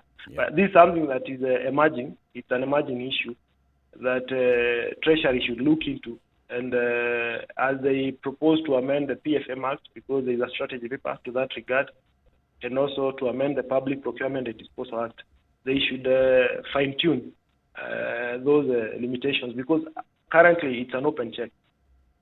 Because a county like Nairobi, 5% of the potentially collectible revenue of above 15 billion is not the same as 20% in Vihiga, because Vihiga is a low potential county. So again, you can see it's a very open area that needs to be regulated closely in line with the provisions of the Constitution on procurement. You put it very well, sir, but even as I was thinking about it, it is not possible for a vendor to actually function within the county without the okay of the county instruments that allow such a person to, first of all, be procured and for them to operate. Now, so it means that everything that we're looking at here is with the connivance of those who are in charge within the counties. If you look at the trend in Nairobi, when there was a regime change, there was also a change of the vendor. That's all. Because they fell out, and the ancient regime had a stake, and the incoming regime had a stake. In Kiambu, we have a software one in development applications that is donated by the World Bank. It's working fine with a lot of challenges, but we have tried to address ourselves to the issue that the backup, the server is in India, which is a problem in itself, because if we were to have a problem in India, we would lose data in Kiambu. But again, there is vested interest, and there are people who are not inclined to let it go. We have two other applications, and there is conflict of interest because one is operated by a bank that banks the collection. So we don't know how long they are going to hold the collection in the suspense account, and at what point they remit to CRS in Central Bank. If you follow through as a committee on oversight, they'll tell you we had 50 challenges, that's why the delay occurred. Actually, you've actually responded to the question I was going to ask, because then the county assembly, I think, who among its various functions is that of being a watchdog. I was going to ask, so essentially the committee that deals with such matters within the assembly, how then do you hold the county accountable? That is, of course, if you can. We have pronounced ourselves on this issue, and we continue to pronounce ourselves. But big business, of course, there are a lot of vested interest in big business. So essentially, if I hear you right, Mheshimiwa, what we're saying is that the business that seems to predominate the thinking of county governments is officials within the county government doing business with the county government. Yes, I admitted from the get-go that this country traditionally is a loophole economy, and people in government would essentially look for loopholes. Okay. Make a kill. Whoa. I think the culture that is permeating and several decades old. So that's what we are set against, and that's what we are trying to do. Okay, as naive as this question may sound, the top executives at county level, are they aware that this is going on? Yes, this is documented because even the Auditor General from time to time has taken issue with this one, even up to the level of Council of Governors. Yeah. So it's an issue that has been well canvassed, and some counties are moving in that direction. For example, in Kiambu, we had a proposal as a committee because our people are IT, well IT adept. They are well equipped in IT. We divorce ourselves from procuring, and we develop an in-house developers unit where we hire young, gifted software developers to develop software for our county on a need-to-need basis. And then we also have an enterprise resource planning platform where all these softwares are housed, and then that software, the mega one, is linked to IFMI. We are still at the budgeting level, and we are hopeful that before we conclude this financial year, that can be done.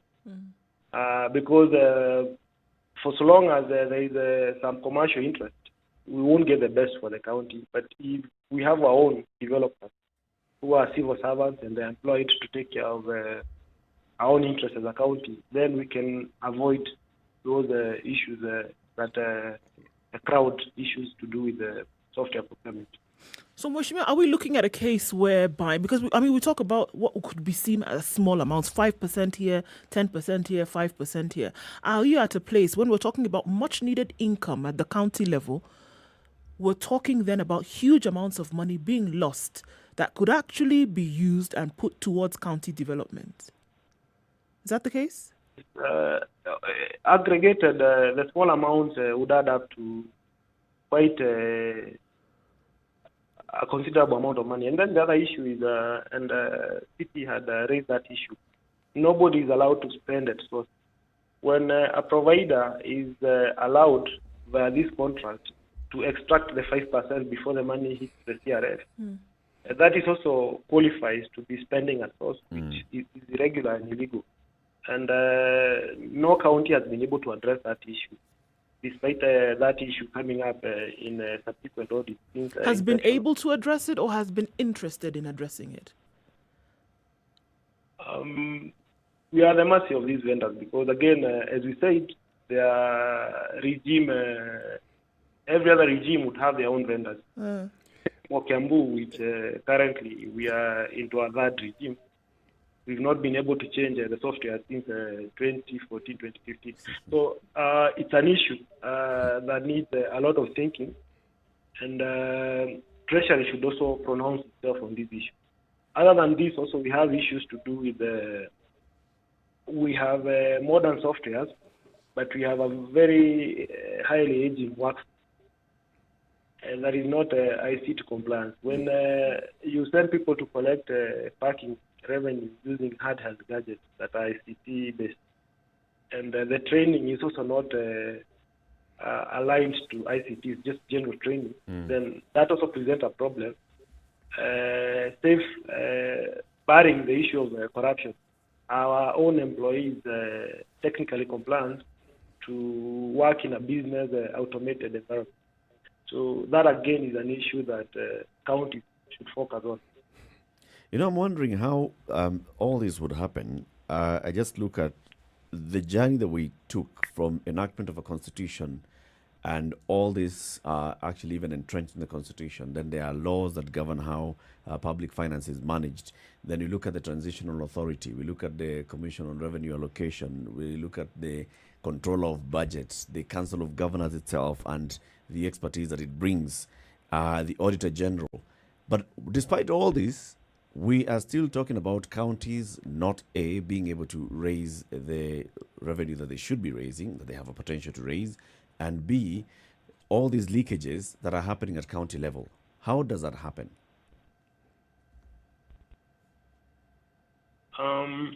It's a lack of political goodwill.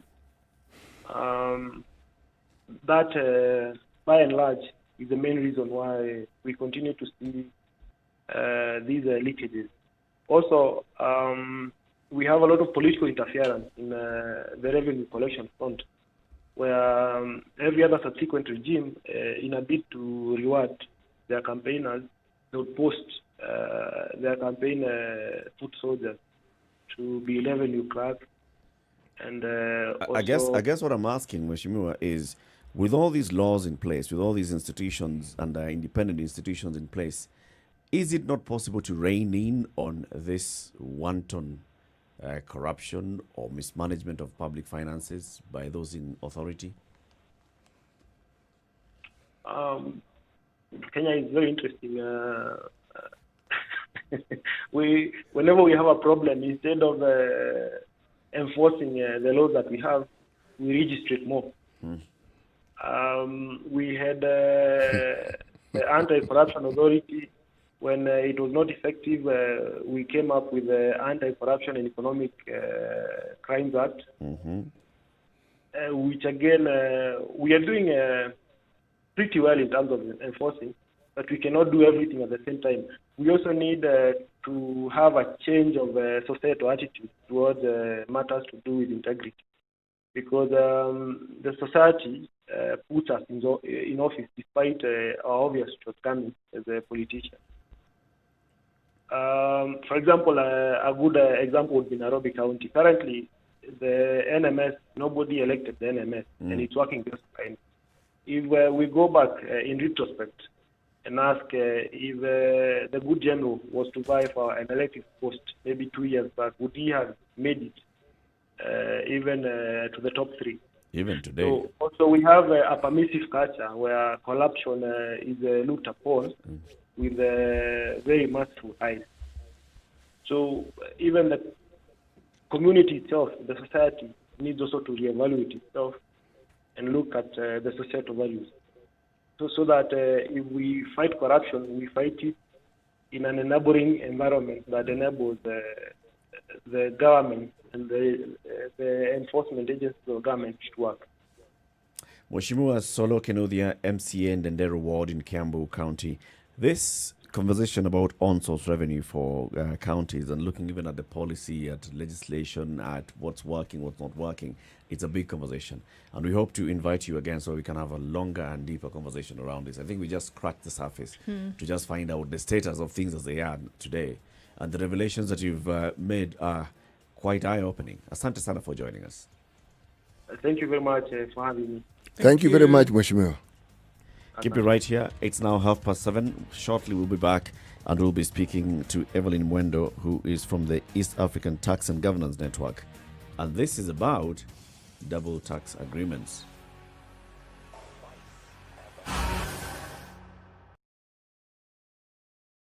Spice FM. Hey, it's getting hot in here.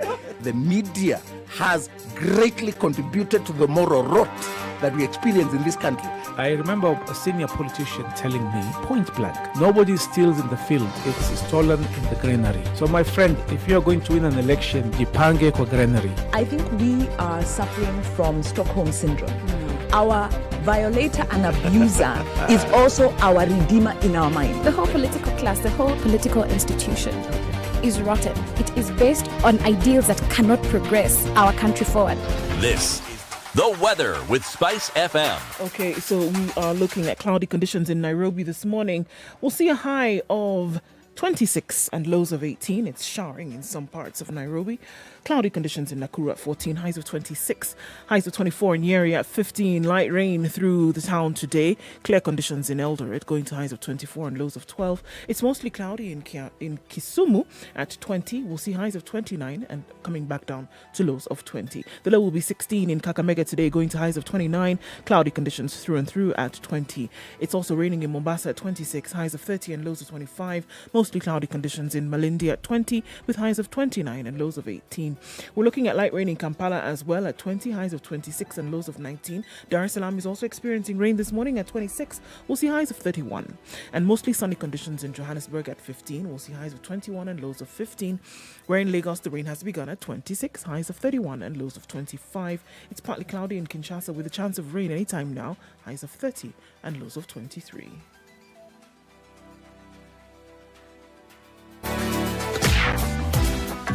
They are smart, they are funny, and unfailingly entertaining. They are the adults in the room, and they are here to help you be the best adult you can be. Just to be very honest with each other here, not all of us are going to get tall, dark, and handsome. Not all of us are going to get 0.5s or chotaras. Some of us have to learn the short guys. Some of us have to learn those pot-bellied people. Some of us have to learn older men or younger men. Spice. Don't ask your partner if he or she enjoyed it. I think the approach should always be, if she's enjoyed the journey, she will let you know. She'll tell you, hey, maze, your bus is big. Mi sijaipanda basi kubwa kama hii. Juu hata hii basi, hiyo mafuta tulieka yote, imetuleta hapa vizuri. Hii basi iko na nguvu. Hii basi iko na nguvu. Spice. Now into a relationship, it becomes like you've stopped your life, and then now me, I am your life. You see, like, what happened to your life? What happened to you? What did you used to do? And women are guilty about that. Is your wife listening to the show? Whether it is matters of the heart, finances, or work that's weighing on your mind, worry not. The adults in the room will help you stay winning.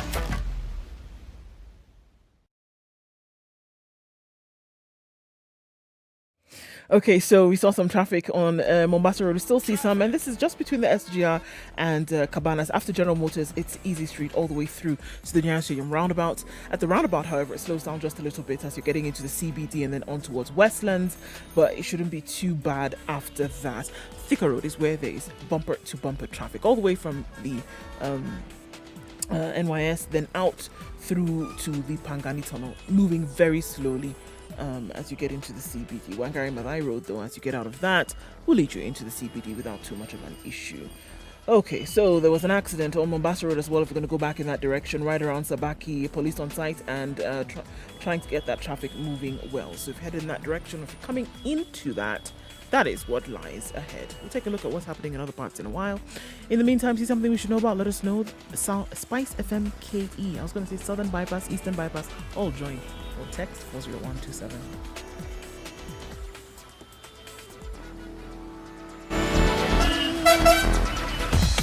Welcome to Spice FM, the best exclusive radio station bringing you the best mix of the best music ever. Mature, intelligent talk every morning. Spice up yourself.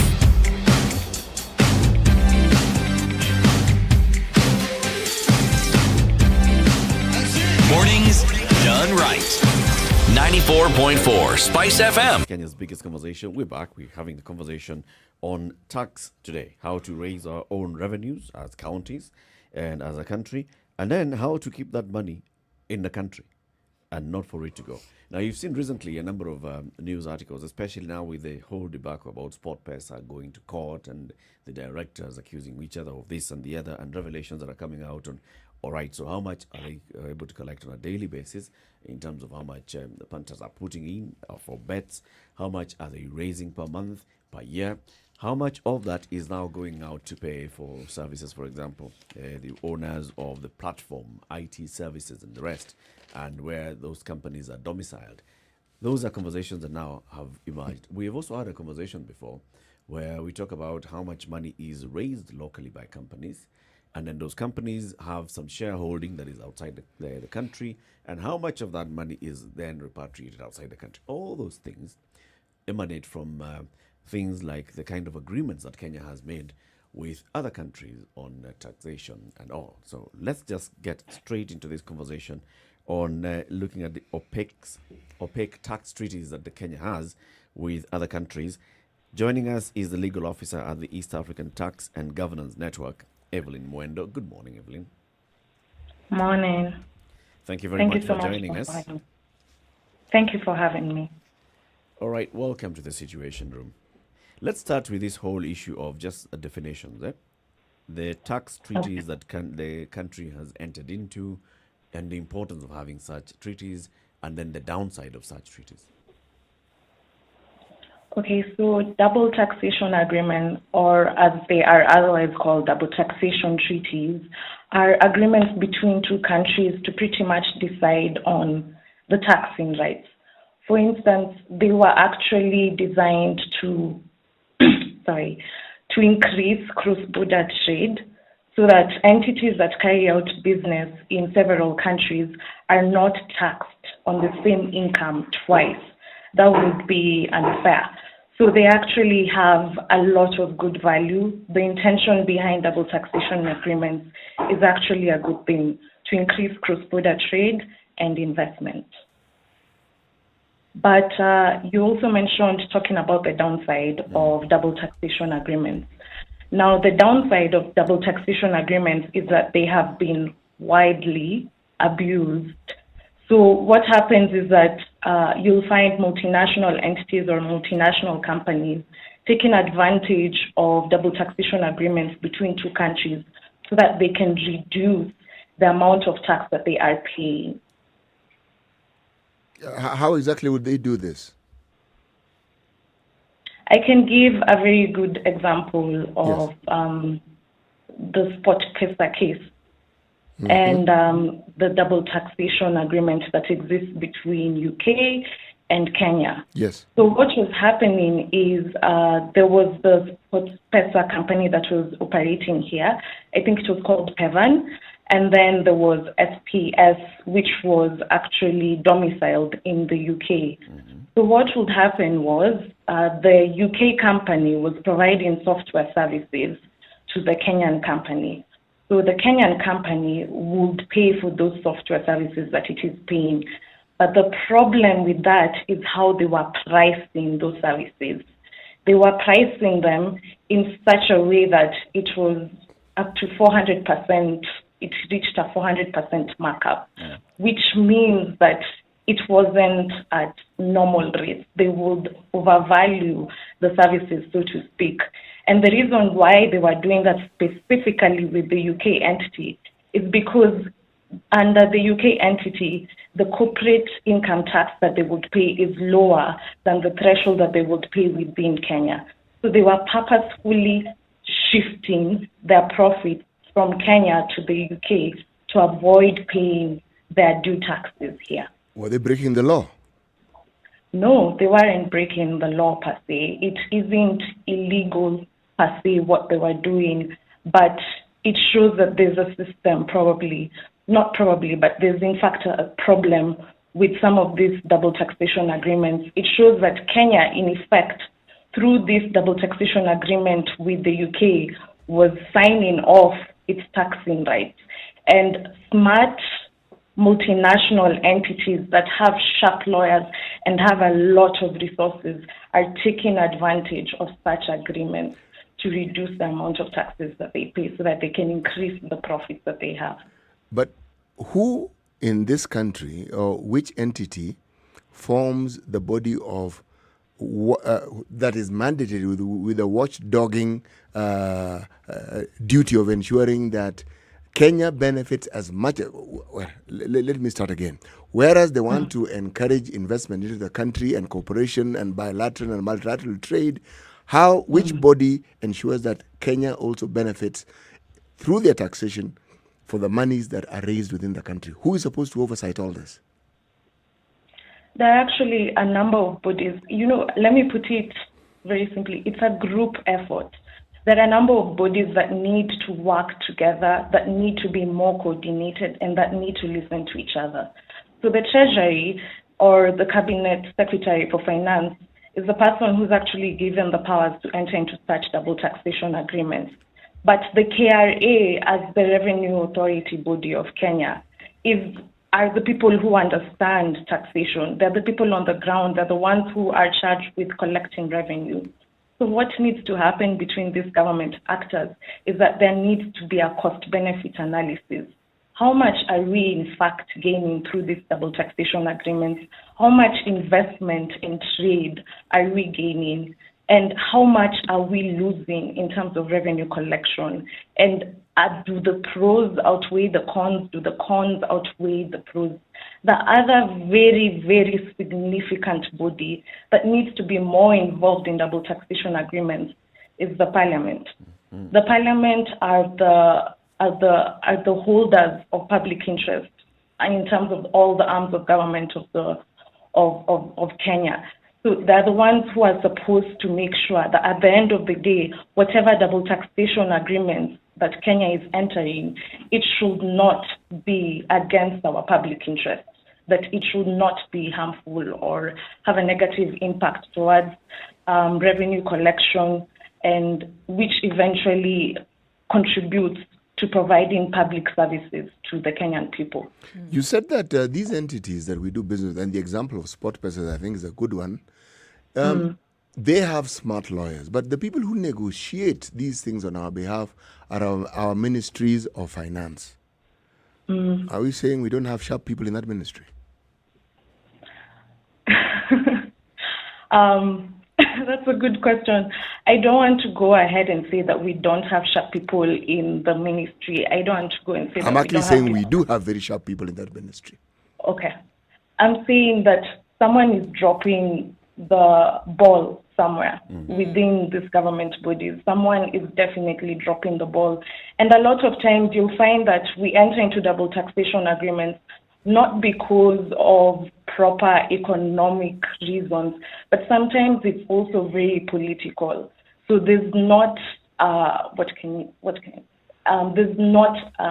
the benefits are not really considered, and the disadvantages are not really considered. The actual disadvantages and the benefits are not really considered when you get into these agreements.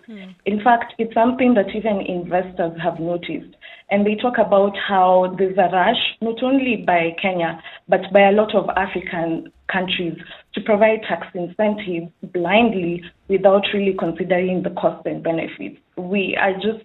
In fact, we call it harmful tax competition, where we keep lowering our thresholds for taxes in the name of attracting foreign investment, but we don't actually do any analysis to see, has it actually worked? Have we attracted investment?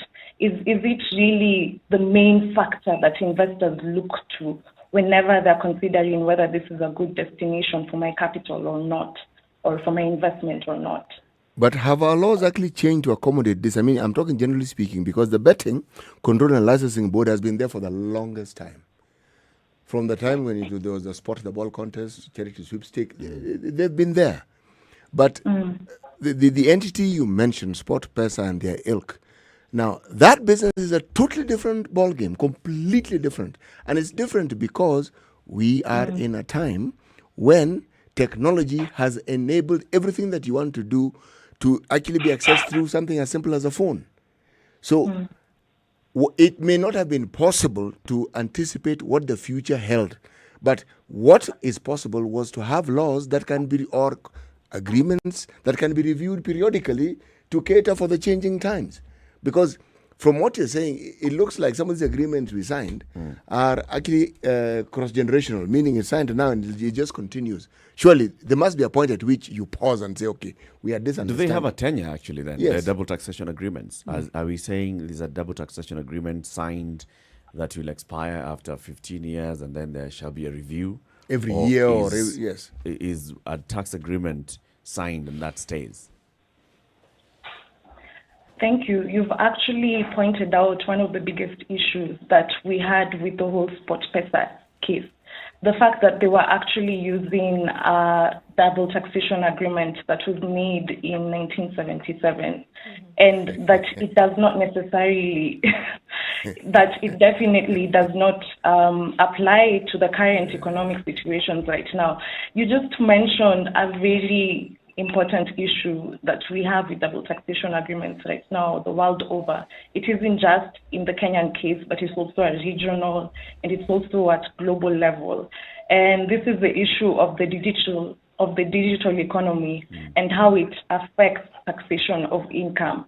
Because the thing with the SportPesa case is that with some of these digital services, it's very hard to determine what the market pricing for these services should be, and therefore what is the standard for it, so that we can also apply the arm's length principle. What are the comparable? What makes it prices? difficult? You say it's difficult. What makes it difficult? What makes the taxation of the digital the following economy up difficult? and determining the details that pertain market rates and and so forth. What makes it difficult? It's because some of these services, they are monopolistic. You'll find that only one entity is actually providing them, or a couple of entities that you can pretty much count. So it becomes difficult to price them because it's still something new. It's still sort of like a new service. The other issue is, of course, the fact that these DTEs do not provide for their taxation. For instance, there's this concept of you will tax a particular entity based on whether it has a fixed place of business in your country for a certain period of time. But you see, the models that we have with digital businesses is that they don't have to physically be in your country for them to carry out substantial economic activity within your country. So it's very hard to sort of deal with those issues when the double taxation agreements that we have do not provide for them. That's why you've seen there's been a lot of clamor for coming up with digital service taxation. Like many countries within Africa, including Kenya, through the recent enactment of the digital services tax, is really trying to respond to the growth of the digital economy and come up with new ways of taxing them. But it's still not clear, even with a new digital services tax that's coming into effect in the new year. I mean, an organization, let's say Amazon, you are able to go online and to make a purchase, and you can trade on Amazon or even Alibaba. So how do you, as a country, say that this is business that happened within the borders of the Republic of Kenya, and therefore Amazon or Alibaba, you should pay tax in Kenya? How do you get them? It's very difficult. It's still an argument at global level. People are still coming up with a lot of various proposals for it. And one of those proposals is that there should be a minimum global tax that these companies pay, specifically to market countries such as us, to places where there are numerous consumers. But there are also a lot of questions regarding that. For instance, how do you verify the number of consumers or the users of that particular service that you can determine that they are substantial enough for you to tax them? And considering the fact that in Africa specifically, especially within our neighbor Uganda, there's wide use of VPN where people pretty much hide where their locations, where they are. So it's hard to sort of decide to tax them and sort of decide that these people, there's substantial economic activity in this particular area so that we can tax them. But what is most important is that African governments and the Kenyan government itself really needs to wake up and respond as much as possible to this. It won't be a perfect process, in my opinion, when it comes to taxation of the digital economy, but it's all about learning and responding as much as possible and trying to capture these revenue leakages that we're experiencing as a country, so that we can really stop resorting to unsustainable financing. So now these leakages that we are seeing, they're across board and they have been accepted that they're happening.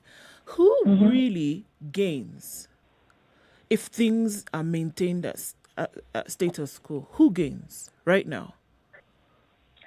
The people who are gaining are these big corporate entities, multinational entities. Even during COVID, you had that there are some people and there are some companies that have really been making substantial profits. And yet you'll find in some countries that they also benefited from the reduction of corporate income tax, these response measures that were made towards COVID-19. So they're the ones who are gaining. The governments are not gaining.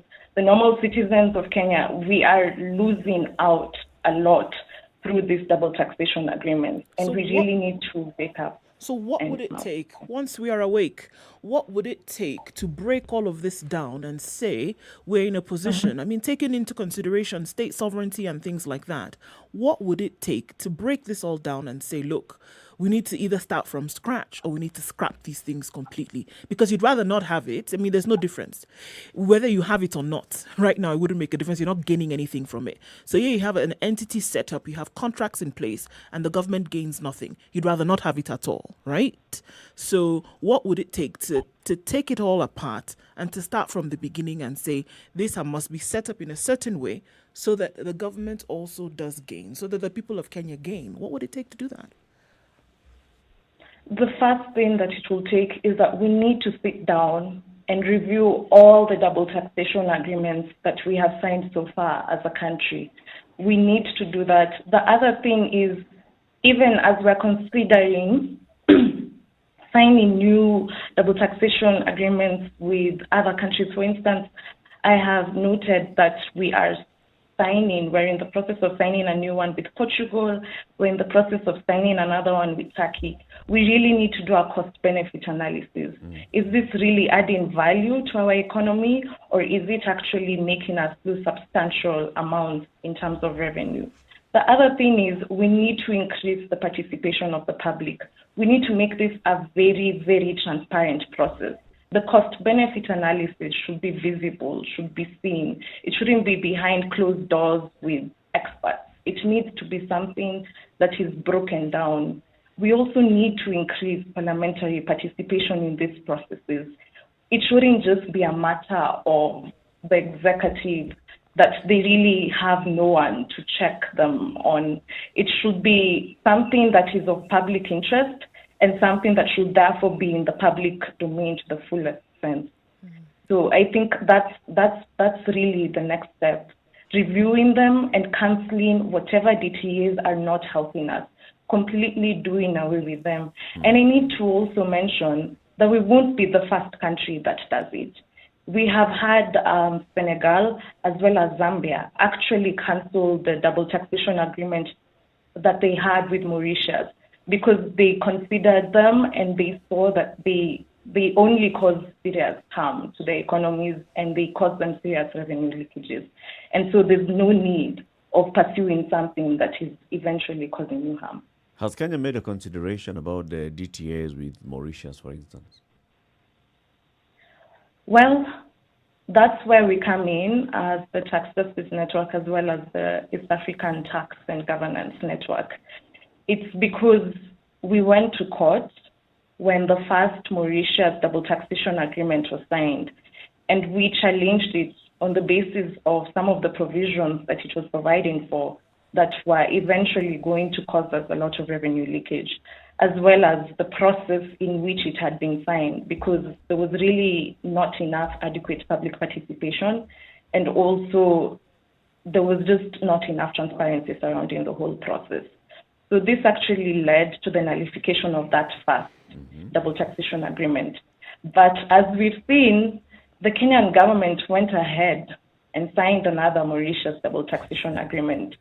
And it isn't in any way more favorable than the last one. It's just that they decided to be a little more transparent with what they were doing this time. But in terms of the substantive provisions, there's no improvement within that agreement. And really, it makes us wonder, what is this that is making the Kenyan government pursue such unfavorable and disproportionate double taxation agreement? What's your hunch? What is making the government do this? I think it's more of a political process than it is an economic process. And that is why we really need to check them. So we've thrown the baby and the bathwater to the politicians yet again. Pardon? We've thrown the baby and the bathwater to the politicians yet again, meaning we've gone round in circles, but we've said, okay, the politicians have come. Let me ask this question, this double taxation discussion, does it in any way apply to the county governments and their relationship with the national government? That's a really, really good question. Yes, I think it does in fact apply to them. I'd say indirectly at this point, because at the end of the day, when it comes to public finance, when it comes to public resources in terms of our finances, they both have role and responsibility towards it, especially when it comes to the Article 201 of the Constitution on the Principles of Public Finance has really broken it down well, that there are instances when there are any bills or there are any bills that are taken to Parliament that have to do with money, which includes also tax, then they have to involve both houses, where you see both county representation as well as the National Assembly representation. So to a certain extent, yes, they do involve county governments, and they can pressure the necessary people to really check these processes of double taxation agreements.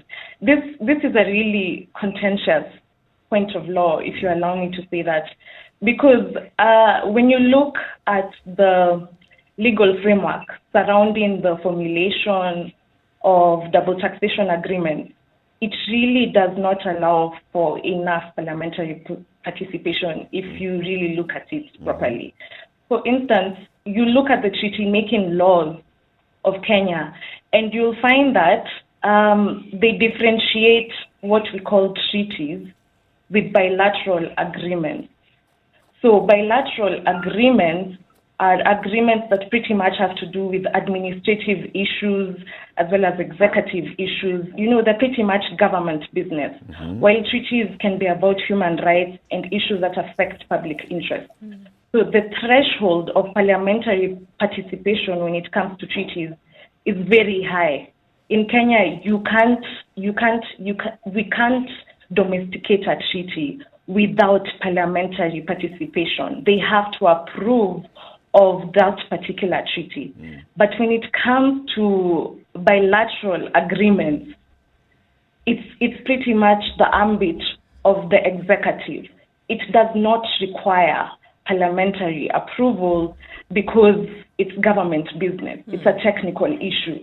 The parliament does not really need to get involved in that particular issue. And so when we consider double taxation agreements to be bilateral agreements, we're really cutting off the participation of parliament in that particular area, simply because we view tax as something technical, something executive. So we're pretty much saying that this is not your business, parliament. You leave it to us. That's the problem with the legal framework that is surrounding the formulation of double taxation agreements. There's really a lot of arguments there. There are a lot of, it's a contentious issue. It's something that's being debated on right now. But it's something to really think about, that in the first place, we don't have laws that provide for adequate parliamentary participation within the formulation of double taxation agreements. Evelyn, we want to thank you very much for speaking to us. Evelyn Mwendo is the legal officer at the East African Tax and Governance Network. We thank you very much for sharing all those insights with us. I think this is another conversation that deserves a revisit, so we can come and look at what kind of agreements we have so far with the country, how they are affecting us, how they are impacting on our own revenue collection, and also just keeping the money that we raise. Asante sana, and we wish you a good day. Thank you. Thank you. Keep it right here. This is Kenya's biggest conversation at 8 o'clock. 102.5 Spice FM, Kisumu. Okay, so bumper to bumper between the SGR and the JKIA turn-off this morning. That's what we are seeing at the moment. Also on Thika Road, it's slow coming into the CBD, right around the Pangani Tunnel. Nothing seems to have changed so much. It's moving, though. That's the thing about this traffic that we see in the last couple of days. It's moving slowly, but it's moving. So that's encouraging, right? Then right around Westlands into the CBD, no problems whatsoever off of Langata Road as well as Ngong Road. And getting to the CBD using those areas will not be a problem. Okay, then the eastern and southern bypasses as well, behaving very well this morning, not too badly. Tell us, in case you were in an area where traffic is building up or where you want folks to avoid, let us know. Spice FM KE on Twitter or text on 40127.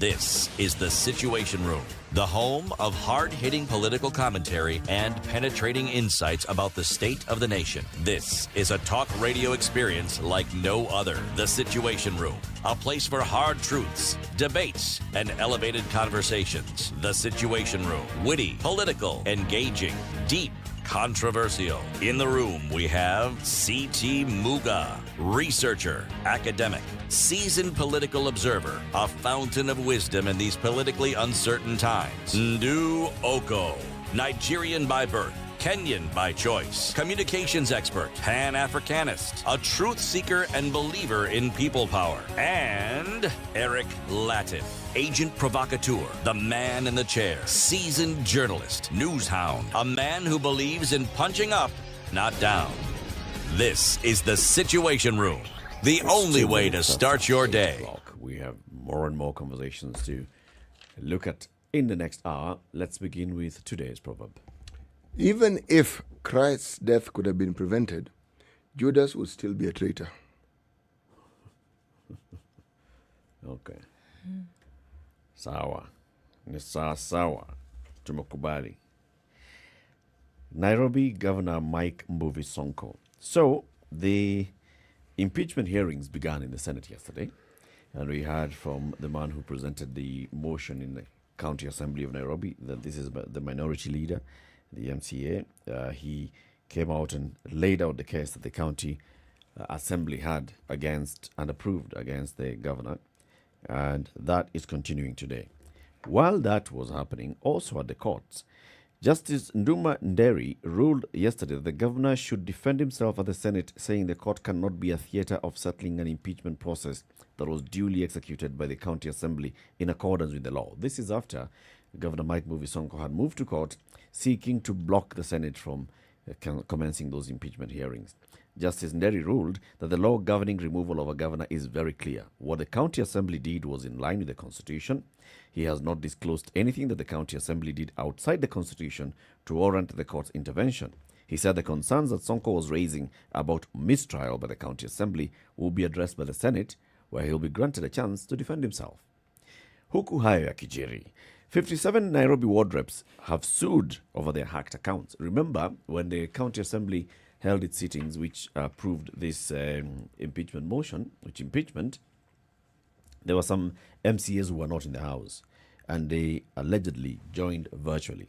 Now, 57 of them, in a petition filed at the High Court, claimed that they were illegally indicated to have electronically voted when they were in fact in a hideout in Kwale County with the governor on the 3rd of December, and they had therefore no access to any electronic device to facilitate their virtual attendance.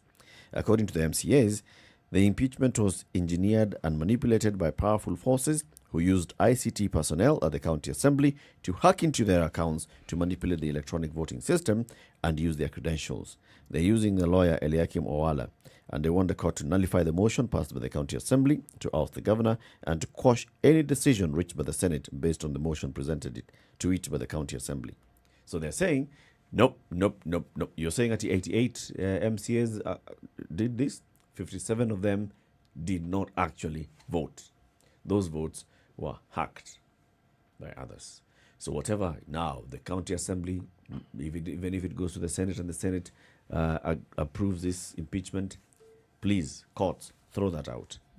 So there is still some battle being fought in the courts, and the governor is presenting his own defense in the Senate. And we saw now what was happening yesterday in the Senate when, the county assembly now came up and we presented its case and said these are the reasons why we feel that the governor is not fit to conduct public or to hold public office or to conduct the affairs of the Nairobi County government as a chief executive. Drama upon drama. Well, I mean, just looking at how this is unfolding, and then you hear that the pushback, the contention is, look, and it's on the process again, coming to how did this go about? What exactly was done to bring about the decisions that are made at this point?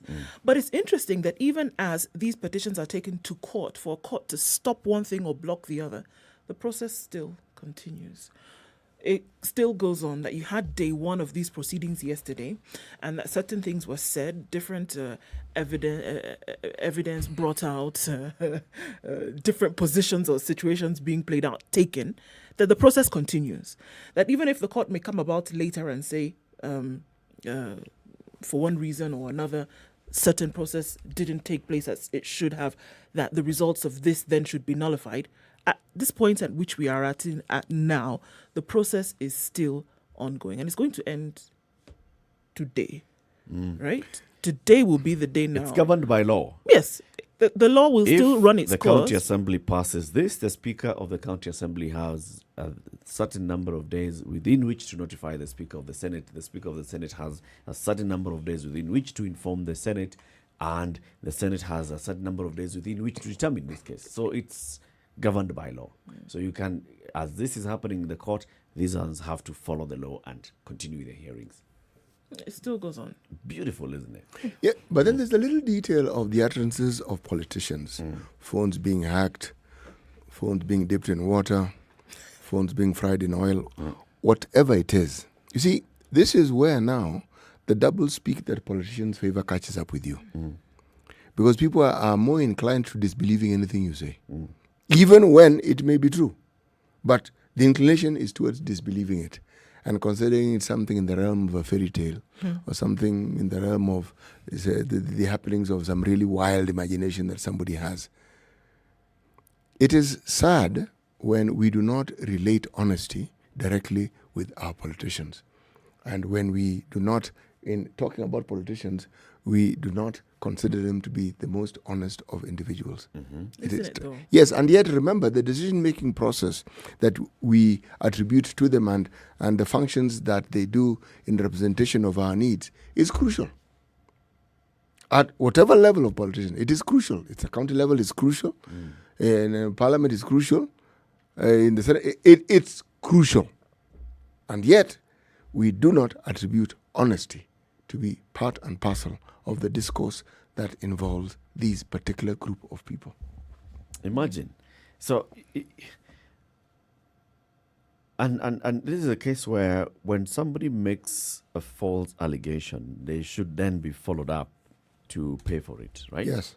If indeed the police, for example, should open up an investigation because the MCAs went and reported this to a local police station in Kwale, if police open up an investigation and they find out that there's nothing here that shows that the gadget that logged into this system was not where you were, if it shows that this gadget that logged into this system on this day, at this time, is actually a gadget that was within the vicinity of the area where you are as a person, then you really have to explain how it is that this gadget that was used to log in was next to you, but it was not you who was logging in. It was hacked by somebody in IT.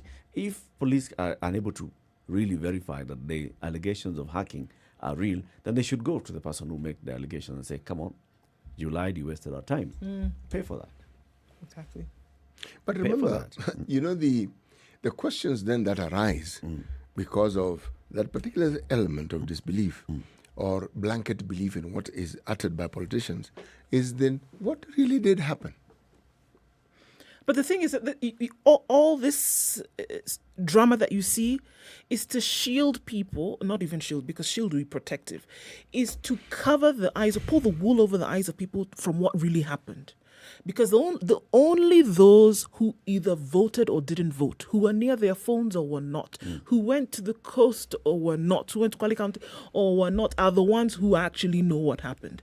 And you can see very clearly that it's either you were near your gadget, you voted, or you didn't, right?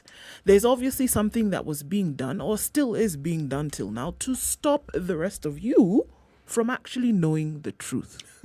Because the fact remains that nobody really wants anybody to know what really happened, because there's something that they're trying to protect. Somebody somewhere is trying to protect something. And that they would hope that the investigations would not go so deep as in to find out where were you really, or that police or any other kind of investigative officer would not trace back and then find the details as to what really happened. And you know for a fact that that's what they're trying to protect, because they don't want you to really know were they away or with their gadget at that time and today, or did they not vote. And you can go to anybody that they can go to anybody they want to and present whatever case, high court, lower courts, higher than high courts, to say that actually we were not there. Now, should it get to the point of investigation and that actually somebody finds out that you actually were in the vicinity of your gadget when you cast your vote, then okay, it's going to put you in a bit of a sticky pickle, right? It will. It will. But here we are, things are being said, and it throws everybody into a state of confusion. But what I like, the process is continuing.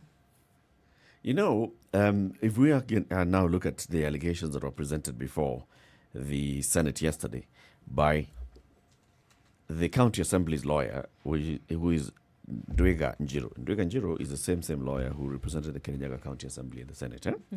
So those allegations, as were given by the first witness, Michael Ogada, who is the county assembly minority leader, they included things like, where they were saying Sonko is too greedy to lead. The lawyer says, this house, the governor symbolizes greed and extravagance. This house should not have mercy on a greedy person. Impeachment is the price of failing to be accountable and transparent. So they're being told about how the Sonko allegedly misused conditional grants from a Kenya Roads Board of 622 million shillings meant for bursaries. Since Sonko became governor 3 years ago, the fuel levy fund has never been put to good use. Mr. Ogada, who was the mover of this motion, says as a result of Sonko's actions, the county government has never received money from the Kenya Roads Board. The representative said the bursary scheme was started by Evans Kidero when he was the governor. The program targets bright and orphaned students in Nairobi, where head teachers were being asked to pick 2 bright students from each of their secondary schools each year, and each would get 53,000 shillings annual fee. Now, he says, since Sonko came to the office, some bright students have consequently dropped out of school because they are not accessing this bursary money. And there's evidence to... And he was adducing evidence and affidavits on that front. Then he says that Sonko was requisitioning the bursary money, and instead of taking it to benefit students, he was using that money to pay lawyers. And he mentioned a number of lawyers here who received 8 million shillings. There's a law firm that received 30 million shillings. Another one received 68 million shillings. And another law firm got 80, and another one 83 million shillings. Okay? So he says the governor's daughter made a lavish trip to a conference in the US in 2018. Now, this is where it gets juicy. We all love this juicy stuff. So, the senators were told that the governor's daughter made the trip disguised as an official of the county government. She reportedly flew first class, which was costing the taxpayer 840,000 shillings. Sonko's daughter was given 2.6 million shillings in allowances, while another 220,000 shillings was used to hire a helicopter to fly her around New York. Then she was flown to Philadelphia days later, where the Nairobi devolved government paid 120,000 shillings to take her around the city's attraction sites.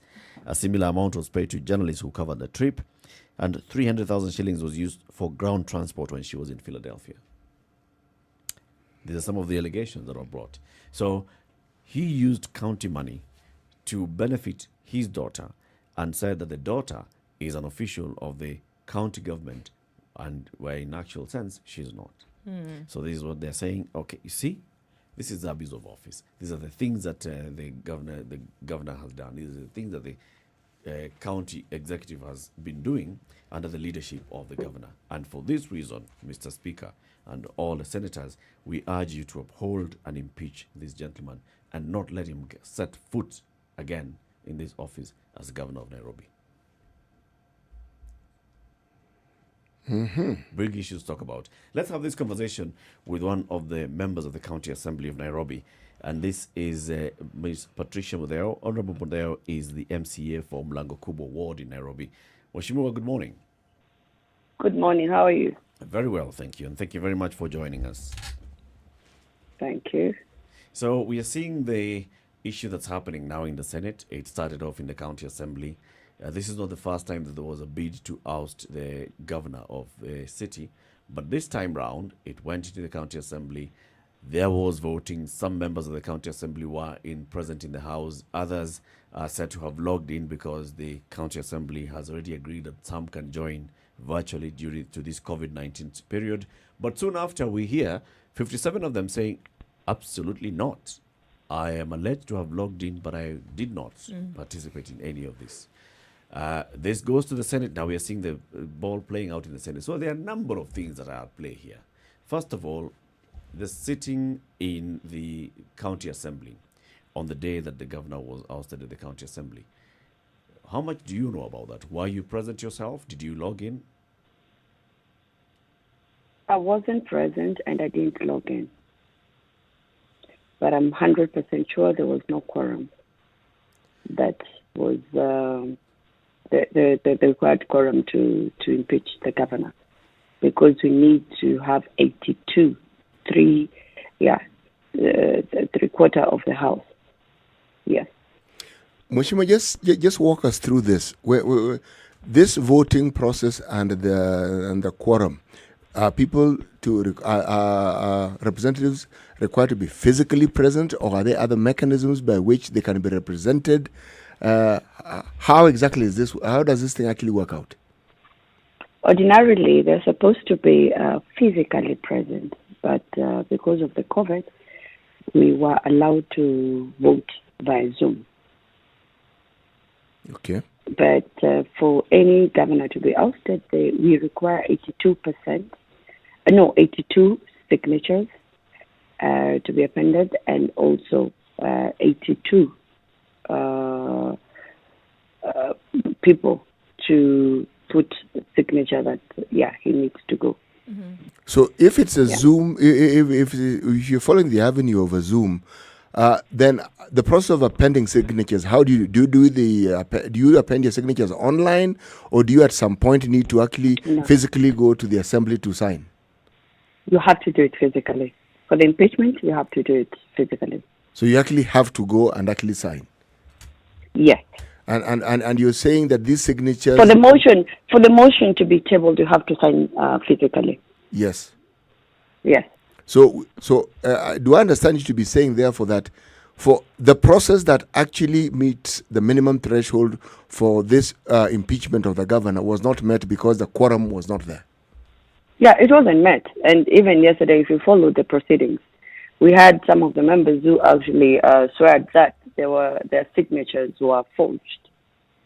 So again, we need thorough verification after the signatures have been appended, and this should be the clerk of Nairobi should help the House with that verifying the signatures, and that was not done. Yeah. What is sort of like moving around in my head? Yes. It's again the issue of processes. So you physically go and sign. But even as you're signing, shouldn't there be someone who's verifying that the person who is signing is actually the person whose signature is actually being signed? I mean, does the verification begin after the event, or does it take place even as a sign? Yes. Both. After you've signed, the clerk of Nairobi should take the list and again verify before the motion is tabled. So by the time a motion has been tabled, then aren't we to assume that this verification process took place? So then why is it that after the fact, then we are hearing about this forgery of signatures? Not before. Because, yes, I agree. Because there is an illegality. People signed physically. But when it came to tabling of the motion, we were cautioned not to step inside the assembly because of the COVID rules. Yes. Yeah. So there was a bit of violation or, monkey business that was playing out. And that's why some of the members they're too furious because their signatures were misused and they were ready to testify yesterday. Would I trouble you to explain this monkey business that you mentioned? What, in your view, actually happened that constitutes what you've just referred to as monkey business? Because clearly something which is not straightforward took place. What was it? It's probably forgery of signatures to table a motion that is not legit. And actually to table a motion that instead of leaders sitting down and coming up with a budget that benefits Nairobians, Actually, they're just something like who's gonna win at the end of the day. If you don't do this, then I'm gonna impeach you. If you don't do this, it's purely witch hunt. Of you know, like people say it in Swahili, ndovu mbili wakipigana ni nyasi inaumia. That is a classic scenario of that. You said, Mheshimiwa, that you were 100% sure there was no quorum on the day this vote took place. What gives you that level of confidence? Because I was with the 58 others who are in Shimba Hills. All right. So these 58 who are in Shimba Hills, some of them are said to have logged in. Are you among those whose signature appears in the records as among those that participated in this vote? No. All right. So do we know for sure that the ones whose signatures appear or whose records show that they participated in this vote, can you for sure say that they did not log in at any time? Yes. How would you know that? Because there was a live coverage as the Nairobi County was, and I think there's a clip on TV 47, and I can never discredit public media. So there was live coverage of what is going on in the assembly and what was going on in Shimba Hills. And people were just being, logged in, involuntarily logged in and out, until they attained the threshold. And then there was that announcement that came first from the speaker who said 52 have voted yes. 52 is not the required number of people who are needed to impeach the governor. Just take us through how someone is able to log in. So as a MCA from Lango Kubwa ward, is there somewhere where you go to the county clerk's office and say, this is my email address, and these are my credentials, this is my password, and this is how I'll be able to log in? Or are you given a direct access where you can be sure that it's only going to be Patricia Mudeo who logs into the system to participate in the proceedings of the county assembly? How does that happen?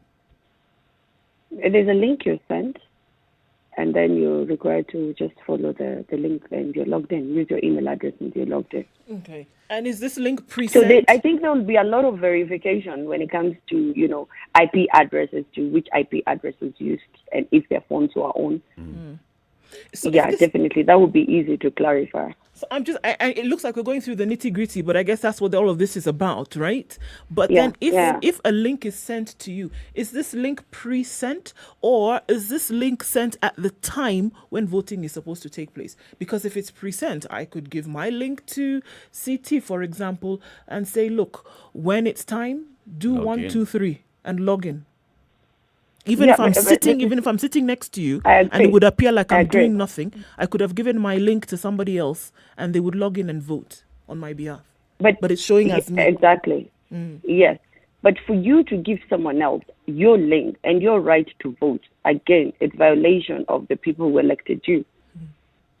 So if you're going to do that, then you need to have sworn an affidavit that you've given the power to someone else to vote on your behalf. Right. And this must be accompanied by reasons.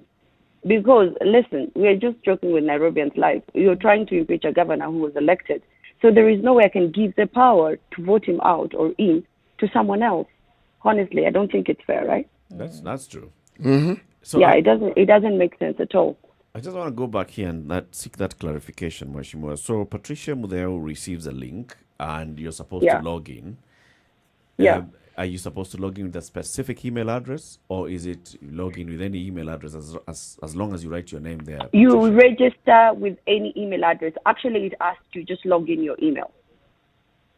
And you're in. And this has happened not just with this sitting, but it happened with other sittings before. Yeah. So how can we verify that even in previous sittings, not alone this one, leave alone this one for impeachment, with other sittings where people are discussing budget or other people are discussing other important matters of the county assembly, that it's actually the members of the county assembly of Nairobi who participated in that? Can we verify at all? Where we're seated, I don't think you can verify. But definitely you can verify, because right now I've called you and you can see my face. Right. So that's another way of verification. So in every sitting, someone's supposed to switch on their camera before they're admitted into a sitting? So No. No, it's optional. Has this matter ever been raised by members of the county assembly that, look, Mr. Speaker, you have told us that we can join virtually, but we don't know who is following these proceedings, whether they are participating in their capacity as a member of county assembly or whether they're just an imposter? I'll be lying if I say it has ever been raised, but we've been pushing for physical meetings, even if it's a small number, but this hasn't happened.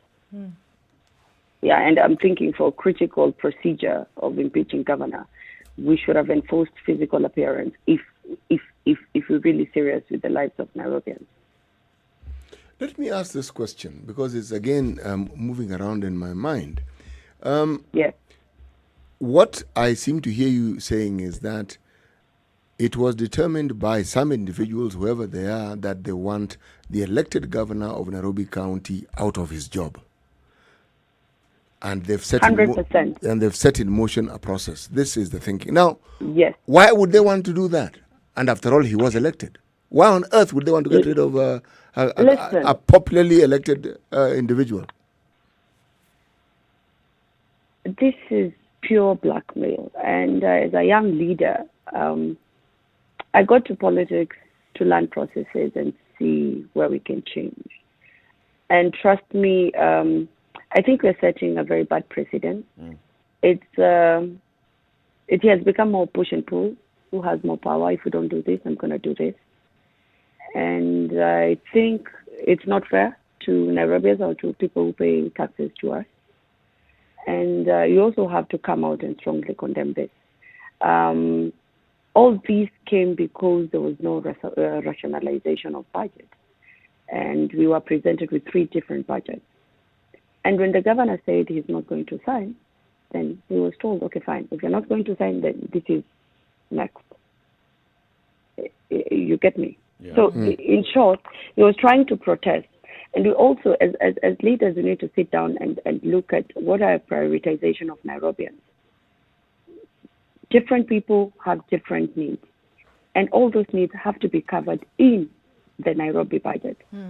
If you tell someone from Mlango Kubwa that he needs cabros more than bursaries, then we'll be lying. So if that is not incorporated, then I will feel as a representative I've been violated. And this is what happened in this budget. There is no rationalization. There is no money for ECD. Look at the situation we're in. We require to have more classes because of social distancing. But this budget has been moved from that to go and do infrastructure in Nairobi city center. Is it fair? I think that is more of misplaced priority. We have bursaries. It's not incorporated. Every day we wake up, there is fires in all the slum areas. So the disaster money is not even there. So definitely, as a representative of Mlango Kubwa, I'll say no. Because my needs of my people will not be catered for. And when the governor actually says, no, we need to balance this, then he's, given something else to say, if you don't do this, we're going to do this. Come on. But who determines the budget for the county? I thought it was the county assembly and the process within the county. We do. And that's why I told you, we had 3 different budgets. 3 different budgets. By the same county, 3 different budgets. By the same county. The budget that was read on the floor of the House is not the same that was presented to be signed. And it's not the same one that we supported. We have the budget that was read in the county, the floor of the House. We have the budget that was presented by the budget committee. And we have the budget that was presented to the governor. Why 3 signing. different budgets, Patricia? Why are we looking at 3 different budgets? One county, one thing that was said. And that's why. Exactly. And that's why I'm telling you, there's a lot of monkey business. You get me? It's because as leaders, we're known of laxity. Maybe we will not follow up the nitty-gritties. Once you pass the budget, you actually entrust the committee to present the budget that we passed in the floor of the House, because it had catered for the need of all the Nairobians, all the 85 wards. But now the budget that is being presented to the governor, it's different from, you get me? And look, we had 4 transferred functions, which we fully support.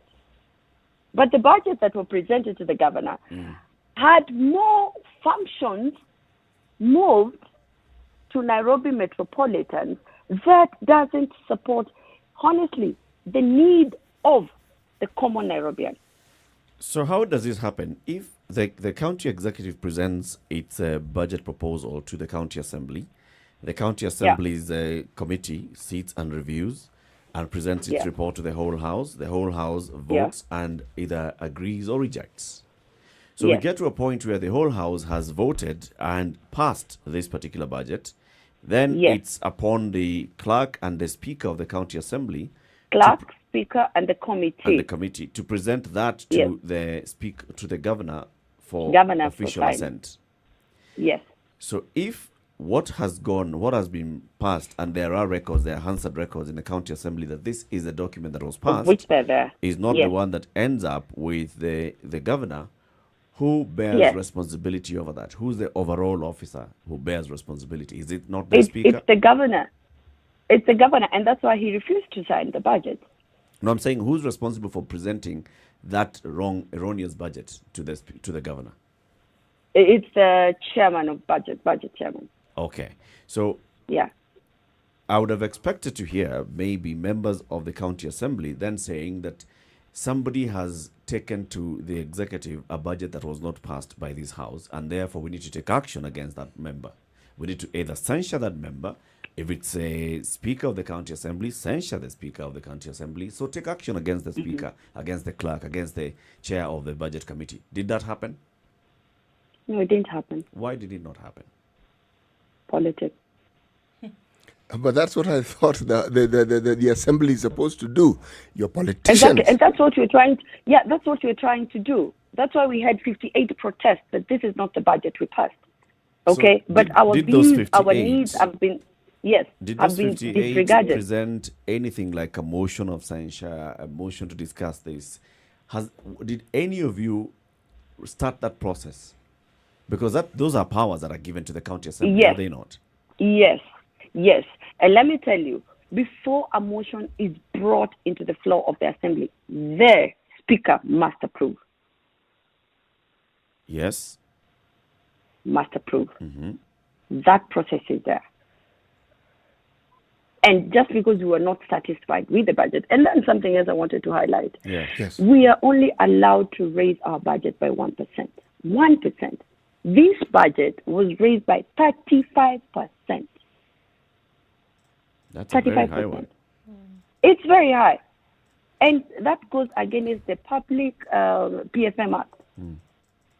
Yeah. Mheshimiwa, this committee... these are the questions. Yes. Go ahead, please. I apologize. Yes. Please go on with what you're saying. Yeah, these are the questions we are asking our leaders. Like, you know, we have the what do you call them, the house leadership.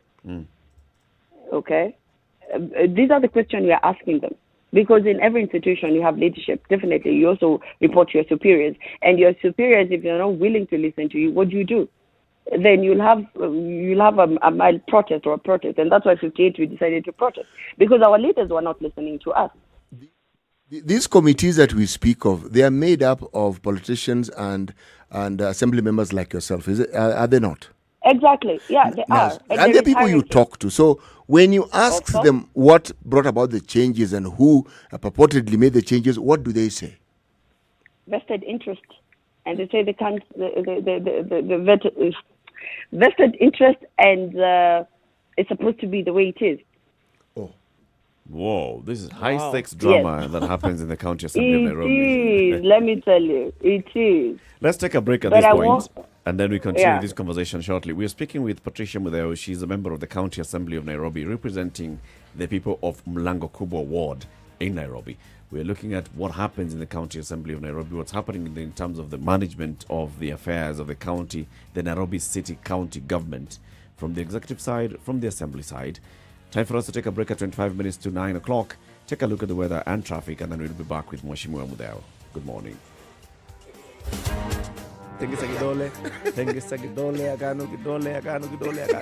Thank you. The political class, the contestants, everybody is trying to outsteal the other. Remorse is not taught in any school. Manners is something you get from your mother. You don't get it from your political party. Why are we so unfocused as a country? Why are we spending money and resources Yet, we have real challenges in this country. This coronavirus pandemic should teach us one thing, that universal healthcare is critical. Because at this point, whether you have a medical card that covers you, it doesn't matter. It doesn't matter. This is the Situation Room, the only way to start your day. Spice FM. Spice up your life. The weather with Okay, the Spice skies seem to have FM. cleared a little bit to Nairobi, 18 degrees. We'll see highs of 26 today and chance of rain coming back later. Sunny conditions in Nakuru at 18, going to highs of 26 and lows of 15. We're looking at light rain in Nyeri at 16 degrees currently, highs of 24 and lows of 13. Sunny conditions in Eldoret at 14. The low will be 12 with highs of 24. It's mostly cloudy in Kisumu at the moment, 21 degrees with highs of 29, coming back down to lows of 21. 21 is what it is in Kakamega and mostly cloudy, highs of 29 and lows of 16. Light rain in Mombasa at 26, highs of 30 and lows of 25. We're looking at mostly cloudy conditions in Malindi at 21, highs of 29 and lows of 18. And light rain in Kampala this morning now at 20 and highs of 26 and lows of 19. Dar es Salaam is also raining this morning at 27, highs of 31 and lows of 26. It's partly sunny in Johannesburg at 16 degrees, highs of 21 and lows of 15. It's raining in Lagos now at 25. We'll see highs of 31. Come back down to lows of 25. And finally, for now, in Kinshasa, it's mostly cloudy at 24. We'll go to highs of 30, come back to lows of 24. Welcome to Spice FM, the best exclusive radio station bringing you the best mix of the best music ever. Traffic.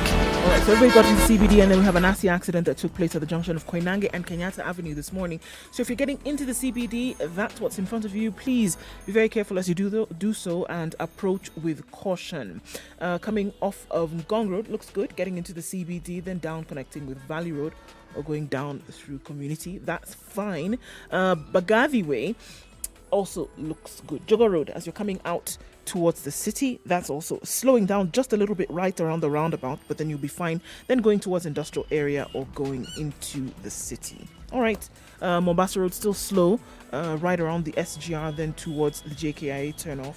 Should be fine after that though, guys. We'll see what it looks like in about half hour or so. Spice FMKE on Twitter. Text 40127.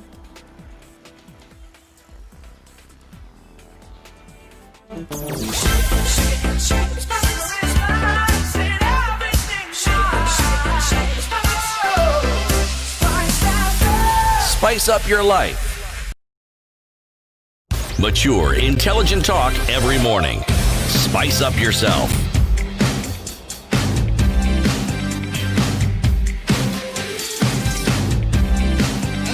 Mornings done right.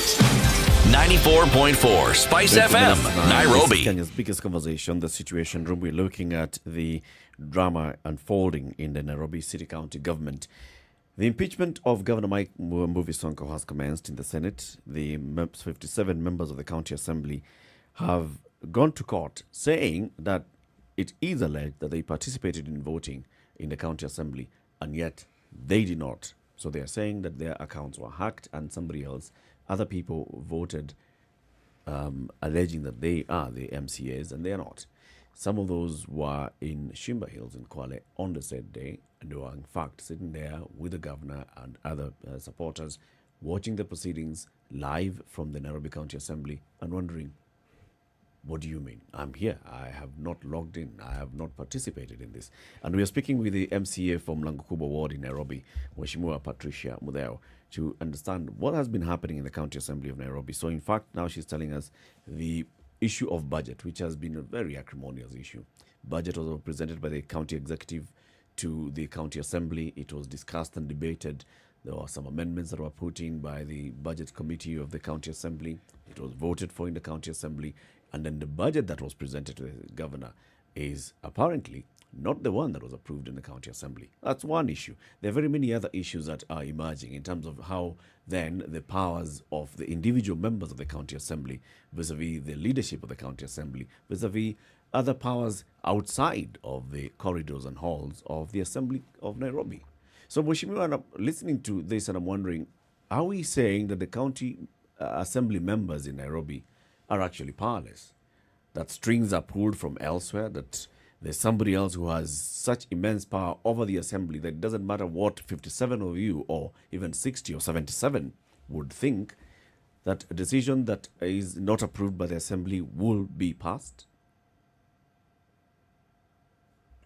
There's this thing called party position, I don't know what, which really annoys me to the core. As much as we run using these parties, I don't think decision making should be partisan, or should be like the lives of Nairobians or Kenyans should be put in line of political parties. Because at the end of the day, before the political parties, we had the people. And the voice belongs to the people. But it gets to a point where you're told the party position. I'd like to refer to the Obado's case. That was a classic case of people's voice. Okay, this is our governor. Whether you have party position, this is what we want, and this is what we are comfortable with. And I think as much as I'm elected under a certain party, I should also be given that democracy to voice what my people want, not what the party wants. You know what is truly unfortunate, Mheshimiwa, and I'm glad you brought it up, is that when it comes to party politics, this is a debate we can have until the cows come home, but which trumps the other? What you believe ought to be done, or what your party requires you to do at a certain point in time? The 58 decided to do what we are required to do, not what the party wants. And you expect the party will just sit by and let you do what it is you want to do without there being some backlash? There's always a backlash, and whatever is happening is a classic backlash. Okay. But sometimes you better leave standing than on your knees. It comes a point when we need to stop making selfish decisions and make decisions that actually befit the common wananchi. And I think you're ready to go to that. I'm ready as Mudau to go that way. So the claim is that this is all party politics, as per what you've said, and somebody is being sacrificed. At the same time, there are certain allegations that are being made, that have been brought forward in terms of what it is that the governor is said to have done or not done. Do any of these allegations have any weight from your point of view? They have weight if proven. You get me? But yesterday, if you listened or watched the proceedings, most of them were just, what do you call it? I would like to say, like more, there were more hekaya. You did this, you didn't do that. It's called conjecture. There was nothing substantive, like, as to why this man needs to go home. It's like they were looking very hard to find something that they could pin on. Yeah, it's like, you get me? And then the move of the motion was asked, were you paid to go to Dubai? Yes. Did you go? He was unable to answer. It took more than 10 minutes to say yes or no. And here you are accusing the other person of this appropriation of public funds. Clearly. Does it make sense? And that's what I'm saying. Actually, as Kenyans, you saw that. Mheshimiwa, it makes sense. And let me give you the perspective that Mwananchi who is listening understands, is that these are politicians fighting. Okay? Thank you. And it's coming out in the open, and they don't seem to have agreed on certain things. So we are being treated to this drama of politicians fighting, and it's gotten to the national level where now the fight has reached the level where they feel, let's play it out on the impeachment of the governor and see how this one goes. Imagine. And then we use public as collateral. Doesn't make sense, and it's wrong. Actually, for us, it does, because as the Wananchi, we often feel that it's something politicians do all the time. Mheshimiwa, I'm not saying it's something that you do. I'm saying... No. Let me say, we need to come of age where we call a spade a spade. Okay. We also need a serious, positive public participation in this politics. Because let me tell you, as a Kenyan citizen, you are allowed to ask for any documentation from any public office because you pay us. And this nonsense you're taking you through, we shouldn't. Now that you say you are new to politics and you're seeing what you're seeing, is this a field of endeavor you want to continue with, or do you want to choose another profession? I will challenge you. There is no profession that doesn't need political goodwill. Kenya, it is the way it is right now because of choosing politicians who take politics as careers. We need leaders. We don't need politicians. And you need people like you who can reason out to get out there and seek for those positions. That's when we're going to change this country. Mheshimiwa, are you inviting me to enter politics? Yes. Not politics. I expect I'm not you to say inviting no. you to enter It's politics. leadership. I am inviting you to enter leadership. I'm tired of politics.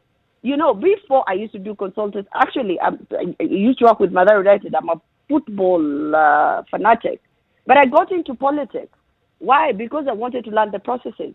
And the more I get in, the more I want to compel people like you who have alternative career to get there into leadership because you're able to reason.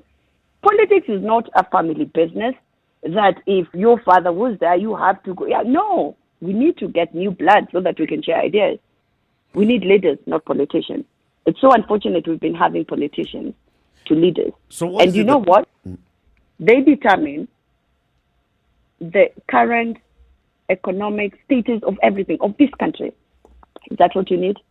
No, absolutely not. Mheshimiwa, I am very passionate when it comes especially to the quality of leadership in the assemblies, in the county assembly, in the National Assembly, in the Senate.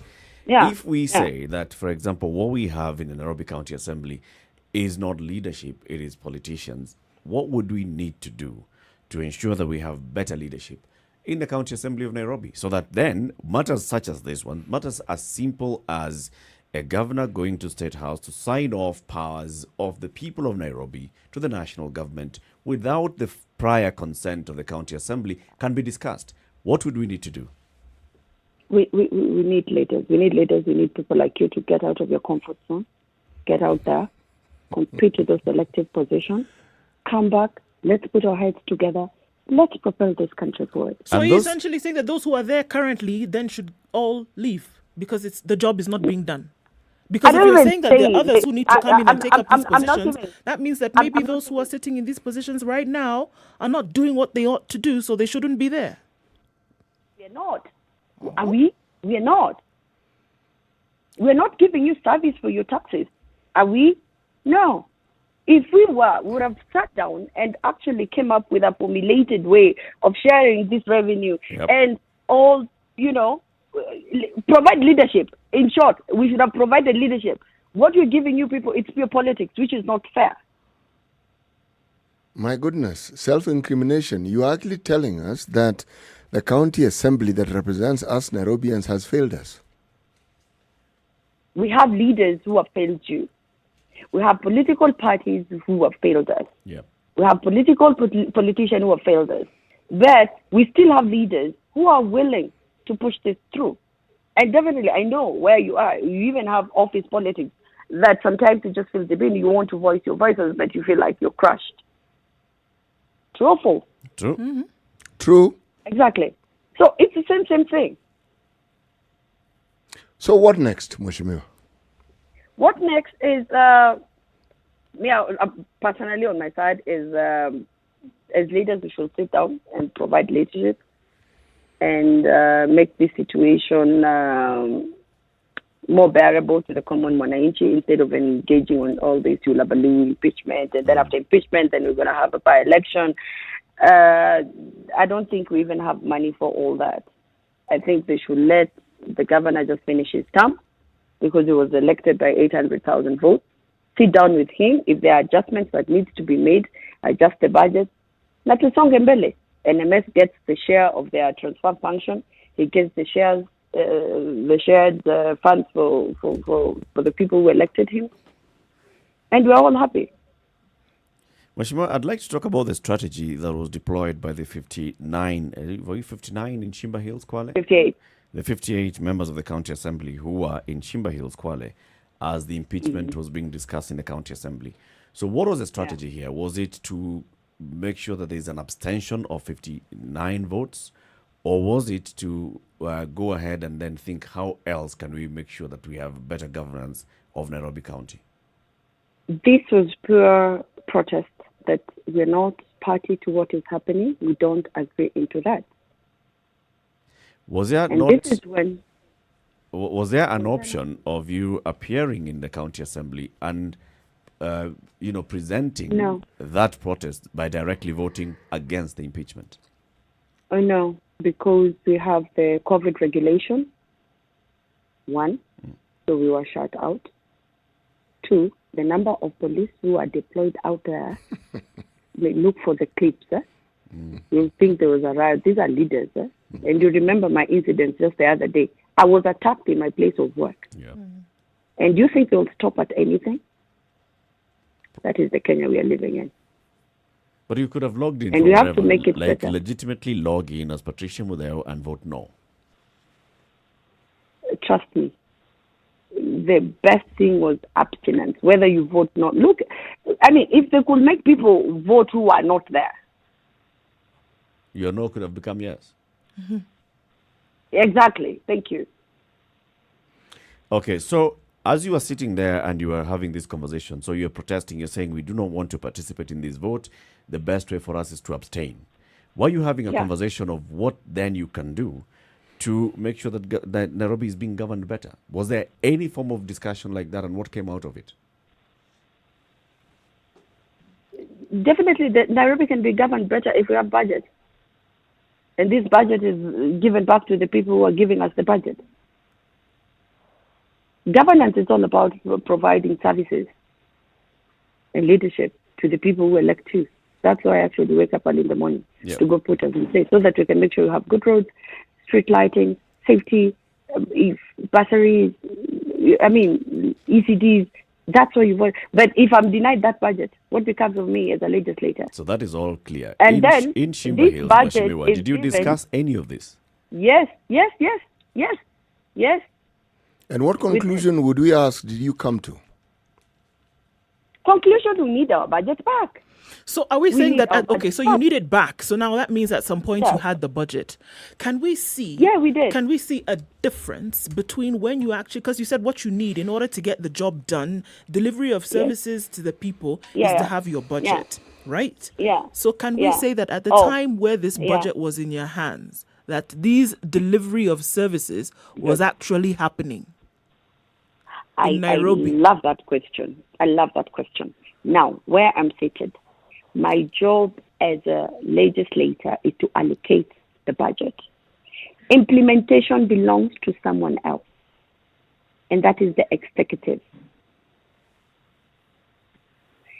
If the executive doesn't implement, as a legislator, I have the right to summon them to come to assembly and explain as to why we allocated XYZ amount of money and the road is not yet completed.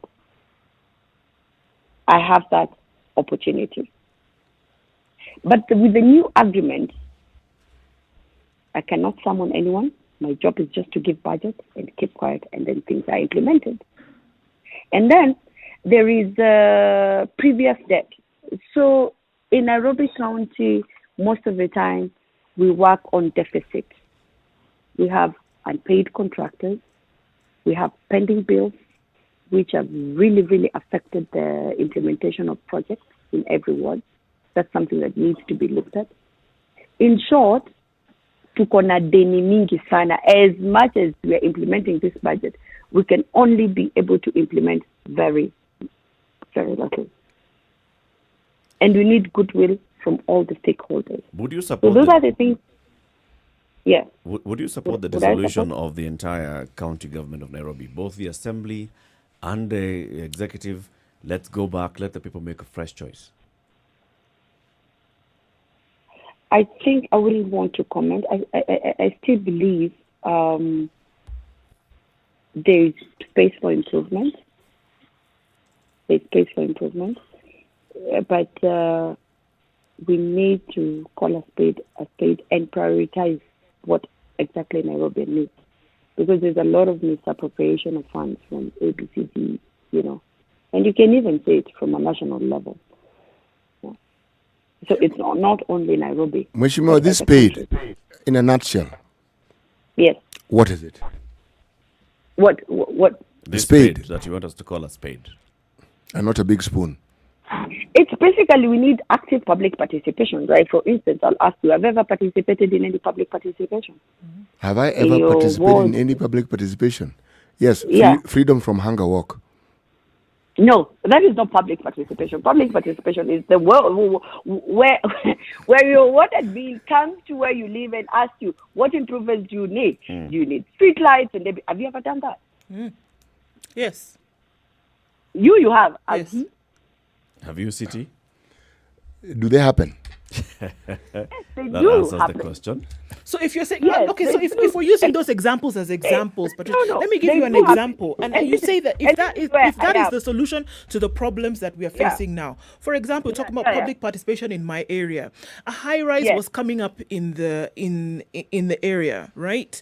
And in terms of going to the local MCA and saying, here are things that we are seeing happening, we know for a fact a high rise should not come up in this area unless certain objectives or certain objectives are met. If those things are not met, then this high rise cannot come in. Guess what? The high rise is close to completion now. The high rise is close to completion. We did what we were supposed to do. We went and we said we object to this because 1, 2, 3 things are not supposed to happen. The high rise is close to completion. The MCA in our area now is quiet. Public participation took place. So I don't necessarily seeing that as an end, a means to an end. For me, it doesn't mean that because now you participate as a public, that the job that is supposed to be done will be done. Darling, It doesn't let me tell you, translate. there It is doesn't the translate, MCA. unfortunately. I know. There is the MCA. There is the MCA, and there is the MCA is just one person. You get me? It'll just highlight. We have the inspectorate and the people who are supposed to implement. And this is where we have to keep on fighting. We can't lose hope, because the moment we lose hope, we let in impunity and we let in corruption. We can't just lose hope. And this is why I'm also pleading with you people. I'm not going to lose hope because I have to keep on fighting. And we should not keep quiet. If that hierarchy is there are other channels that need to be explored. It's just a matter of, applying a bit of push. You get me? A bit of push and backing your MCA, because he cannot do the demolition. He'll just go maybe highlight into the relevant officials who are supposed to implement. Then guess what happens? Then there is NEMA, there's all this bureaucracy, faithless bureaucracy that public doesn't know. But all that backlash and heat comes back to us. Yep. But we need you people. Today, I'm pleading to you, or I'm pleading to people of Mlango Kubwa. I need their backing. I need their numbers to say no.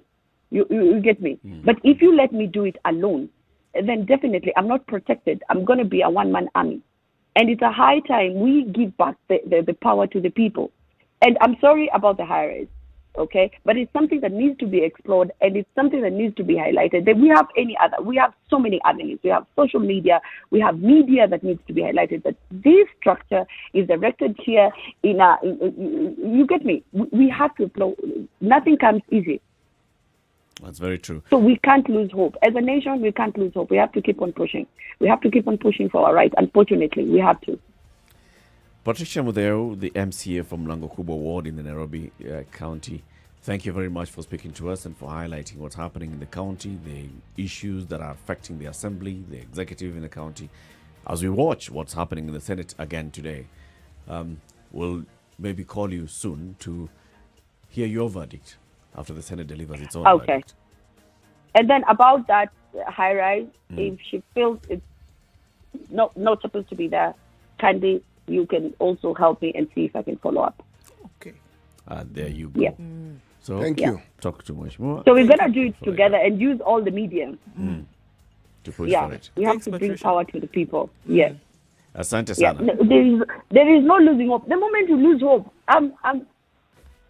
I lose my armory. That's it, huh? Yeah. Thank you very much, Patricia, and have a good day. Thank you. You too. Asante sana. Keep it right here. This is Kenya's biggest conversation, The Situation Room. It's now 9 o'clock. 94.4 Spice FM, Nairobi. Okay, so what are we looking at now? Okay, it looks not so bad in some parts. Gong Road coming to the roundabout there, that's all right. Coming off of Thika Road, still causing a bit of a headache right around the Pangani Tunnel. And then as you get out, you should be all right. Though within the CBD, there was an accident, and we know that they're trying to clear that one out now, but it's going to cause some traffic as you're approaching Kenyatta Avenue. Apart from that, it looks pretty good, guys. Coming off of Mombasa Road, slow right until Cabanas. After that, however, you are fine. So we'll see how that opens up in a short while, getting into the later parts of the morning. Okay, talk to us. Spice FM KE on Twitter or text on 40127.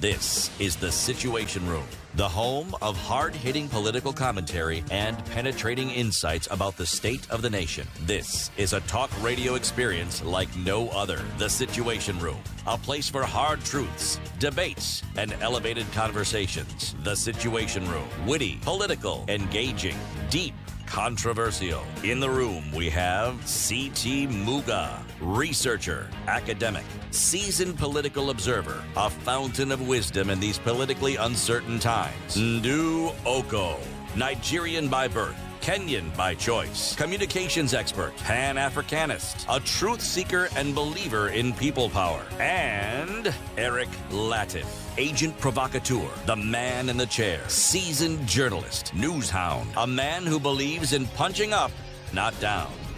This is The Situation Room, the only way to start your day. It's 2 minutes after 9. This is Kenya's biggest conversation. It's a situation room. We've heard from Patricia Mudeo, the MCA from Lango Kubwa Ward. And, she's told us, first of all, why 58 of them decided not to participate in the impeachment hearings in the county assembly. It was a protest vote. They wanted to abstain from participating in that process altogether. She says, and that's something that I think even somebody later can come and raise very serious issues about laws that are passed during this time.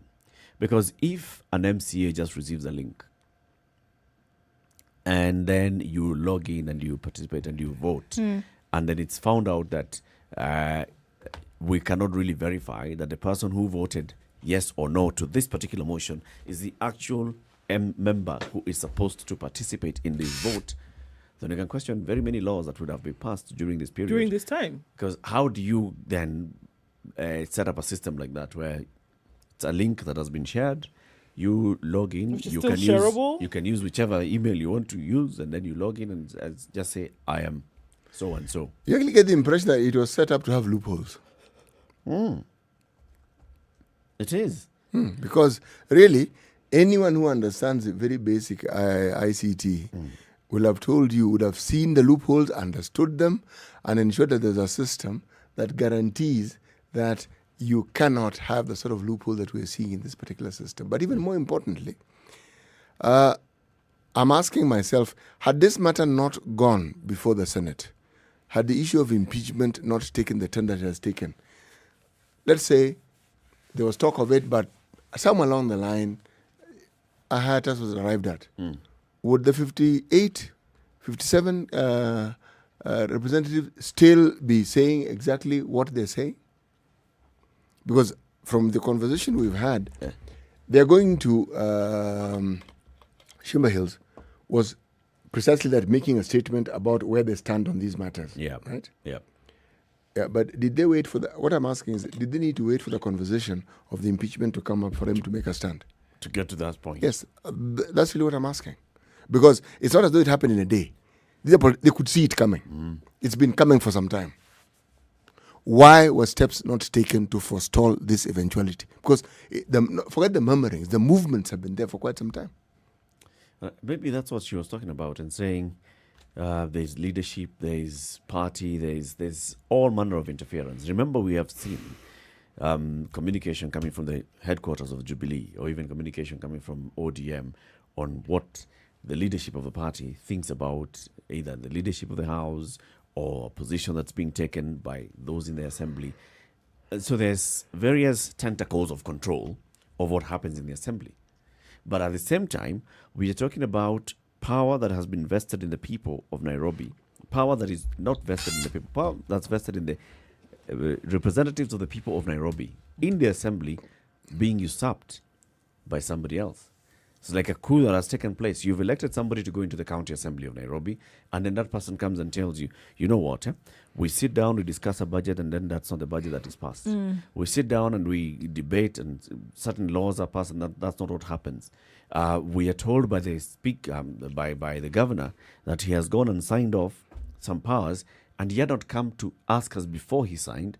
We are being asked after the fact. Remember that issue, and we discussed it here. Yes, I remember the issue very Governor well. goes to State House, signs off powers, and that's when we start 21 days of public participation after the fact. It has already been done. So what's the power of the people in their county assembly? That's the point where the county assembly should have said, no, absolutely no way.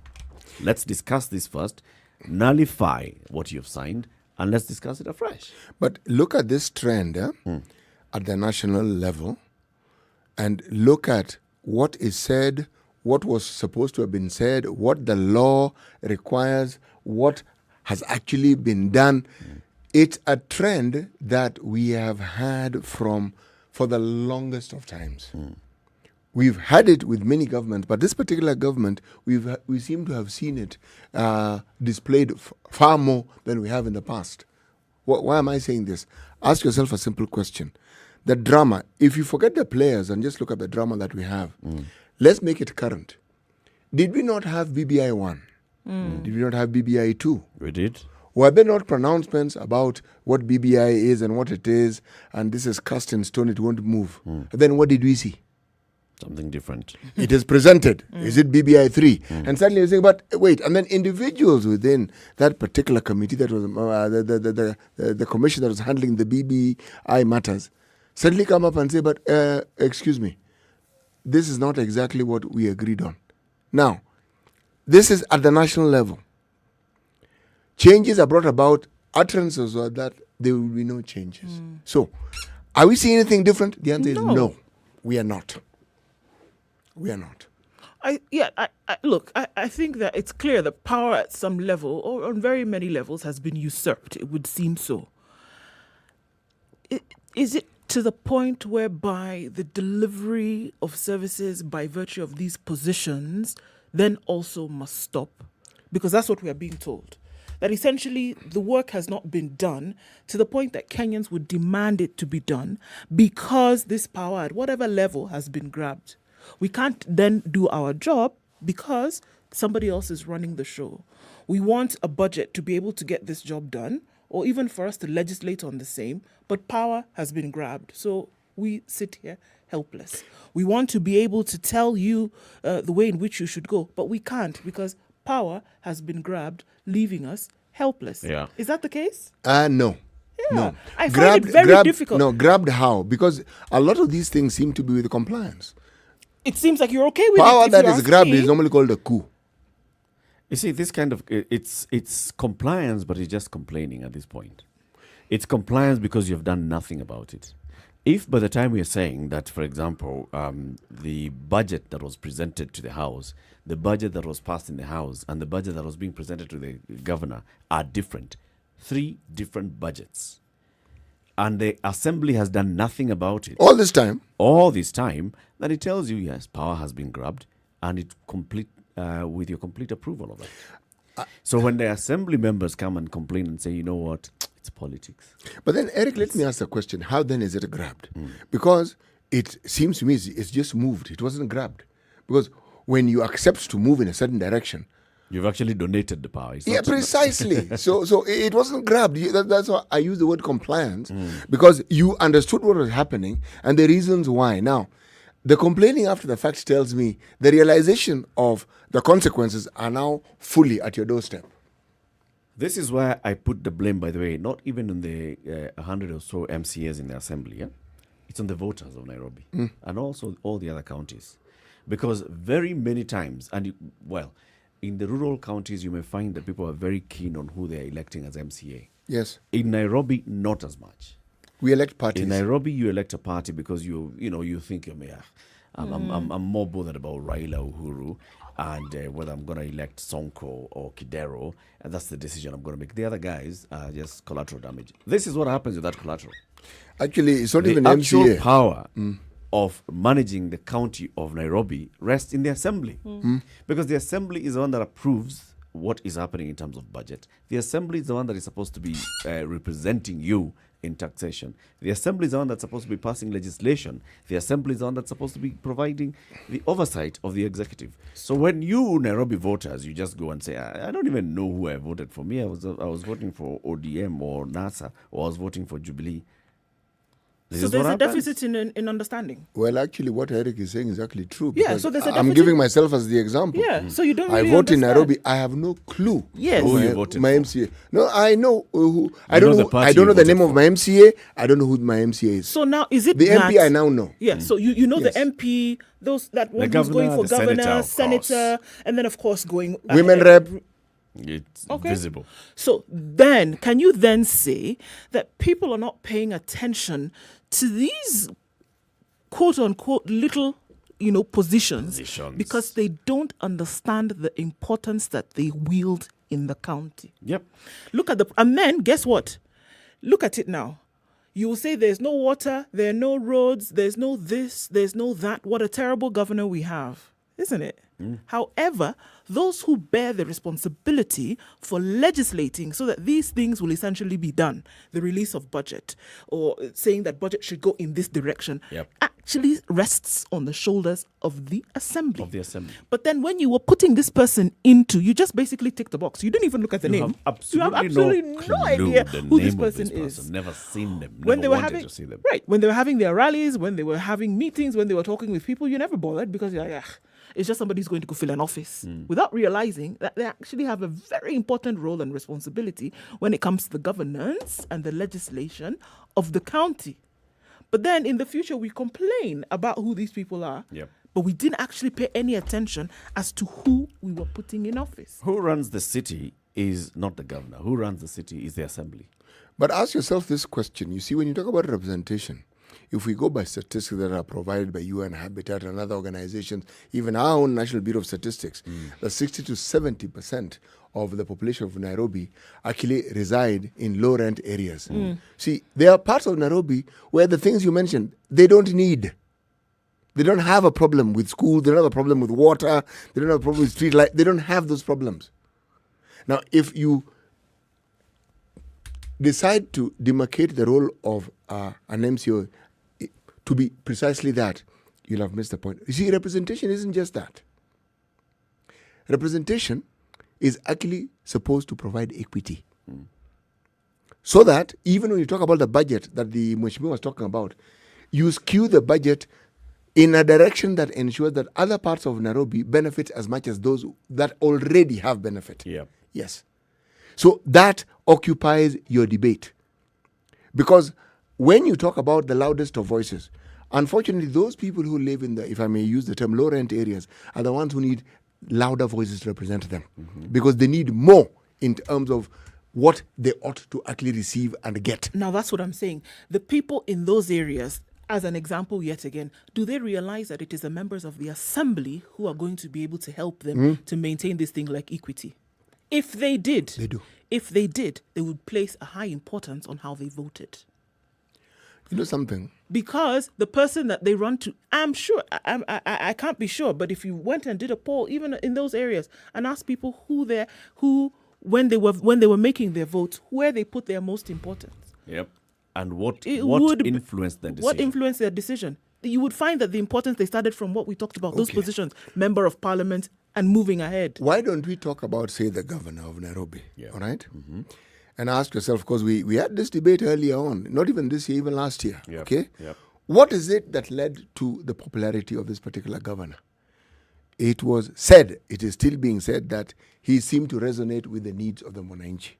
People I talked to, people who live east of the Nairobi River, relatives of mine, friends, and this is a summation of what they said, that, this guy, okay, some of the things that make us understand that he resonates. I was given an example.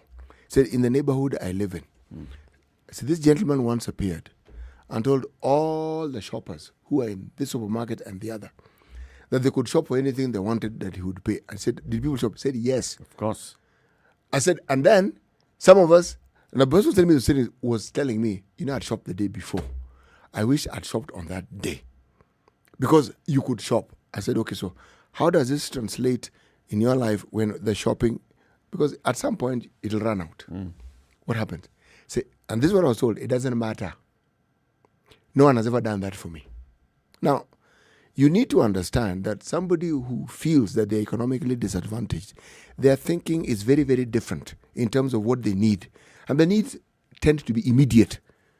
These long-term projects, unfortunately, the history that we have in this country is that they never happen. They just talked about. And if they happen, it's by chance. And if they happen, then somebody else is the benefit. It's a narrative that has gone on for so long that people actually believe that anytime you hear of a long-term project, rest assured it's not going to happen. Yeah, and that's the problem. The problem is that over very many years, we've seen projects that you're told about it on paper and it never comes to fruition. If you're told anything that goes from 6 months, 6 months going on, you're like, this one will not happen. Forget it. And that's why the person thinks about the day-to-day. Yes. But if you think about the kind of challenges that you'll find in those low-rent areas, the informal areas, you'll find very many basic ones. For example, garbage collection and sanitation. Problem. It's a big issue. Water. Problem. Provision of water, big issue.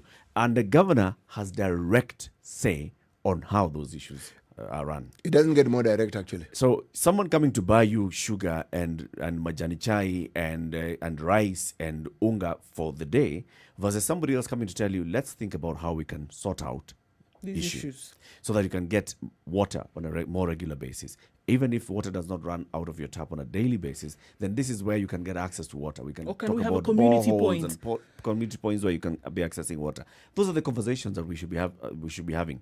And it does not mean that the people who live there are not cognizant of those are the needs. They know that these are the needs. So if we changed our own thinking and said, this is what I need somebody who tells me I will get water. Now you come and compete and tell me you will get this water and this is the formula I'm going to use to get you water. Whether I'll use a 6 months project, a 10-year project, a 1 month project, then let's have a conversation from that level. Would have better leadership.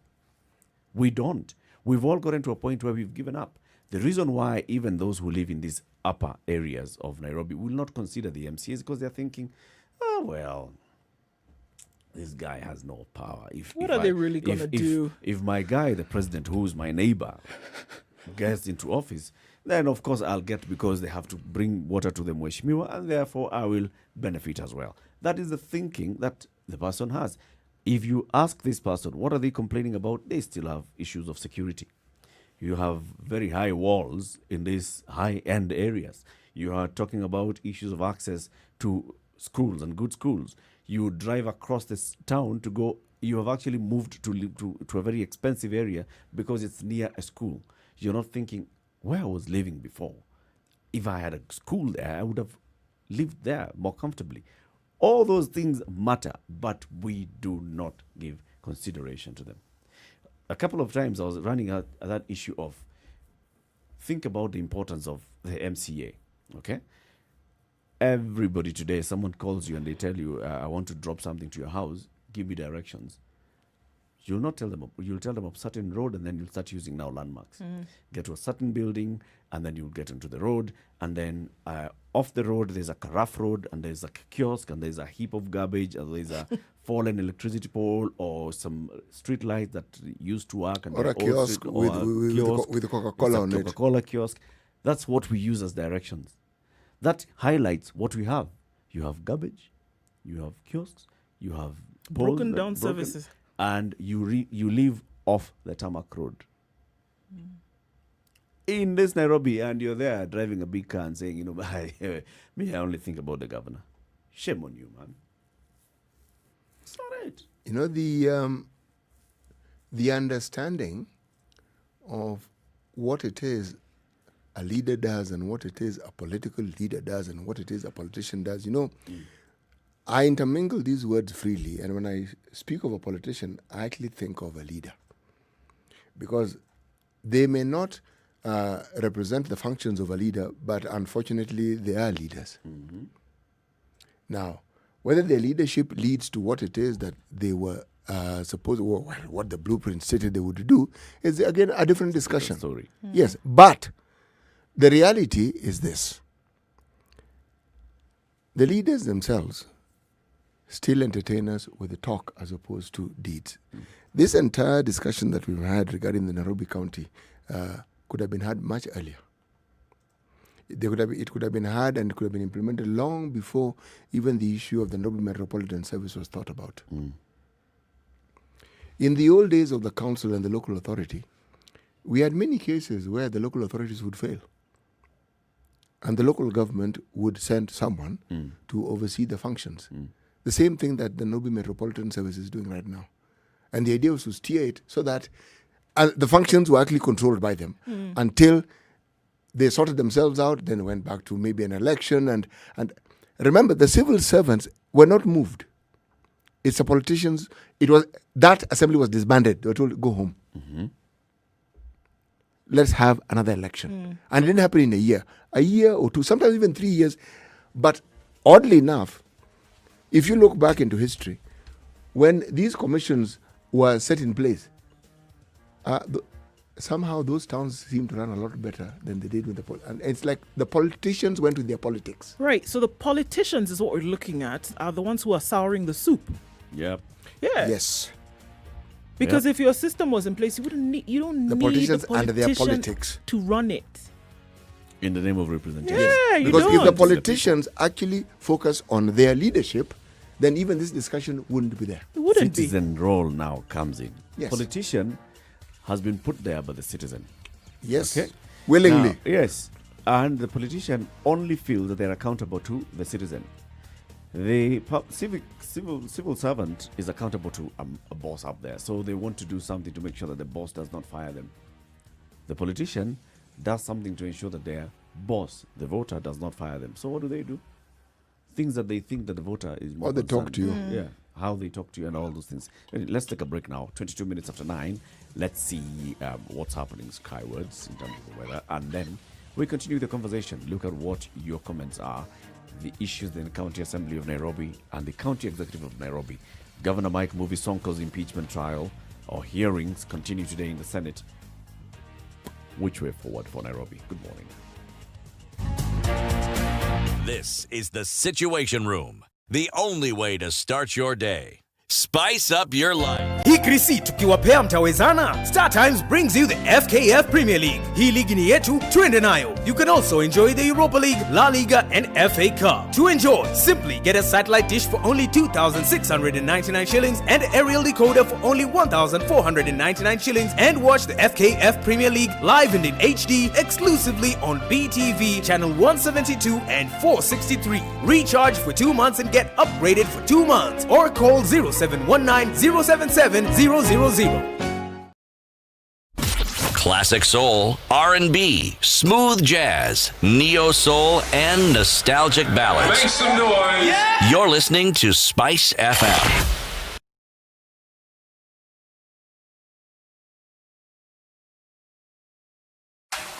The weather with Spice showers in some FM. parts of Nairobi. The sun is peeking out through those clouds. We'll see highs of 26 today and lows of 18. Partly sunny conditions in Nakuru, 19 degrees at the moment, highs of 26 and lows of 15.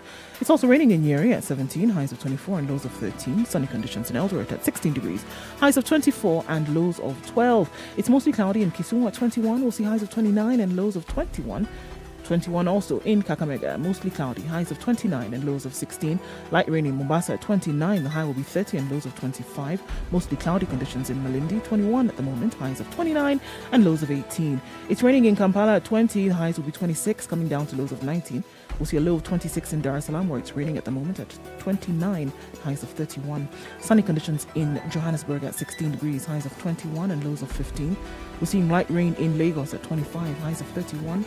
And mostly cloudy conditions in Kinshasa at 23, highs of 30.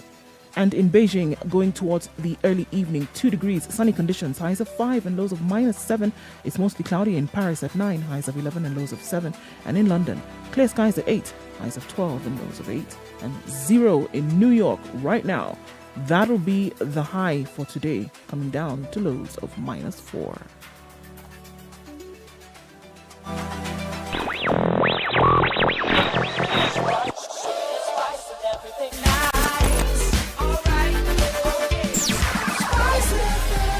spice up your life. Mature, intelligent talk every morning. Spice up yourself.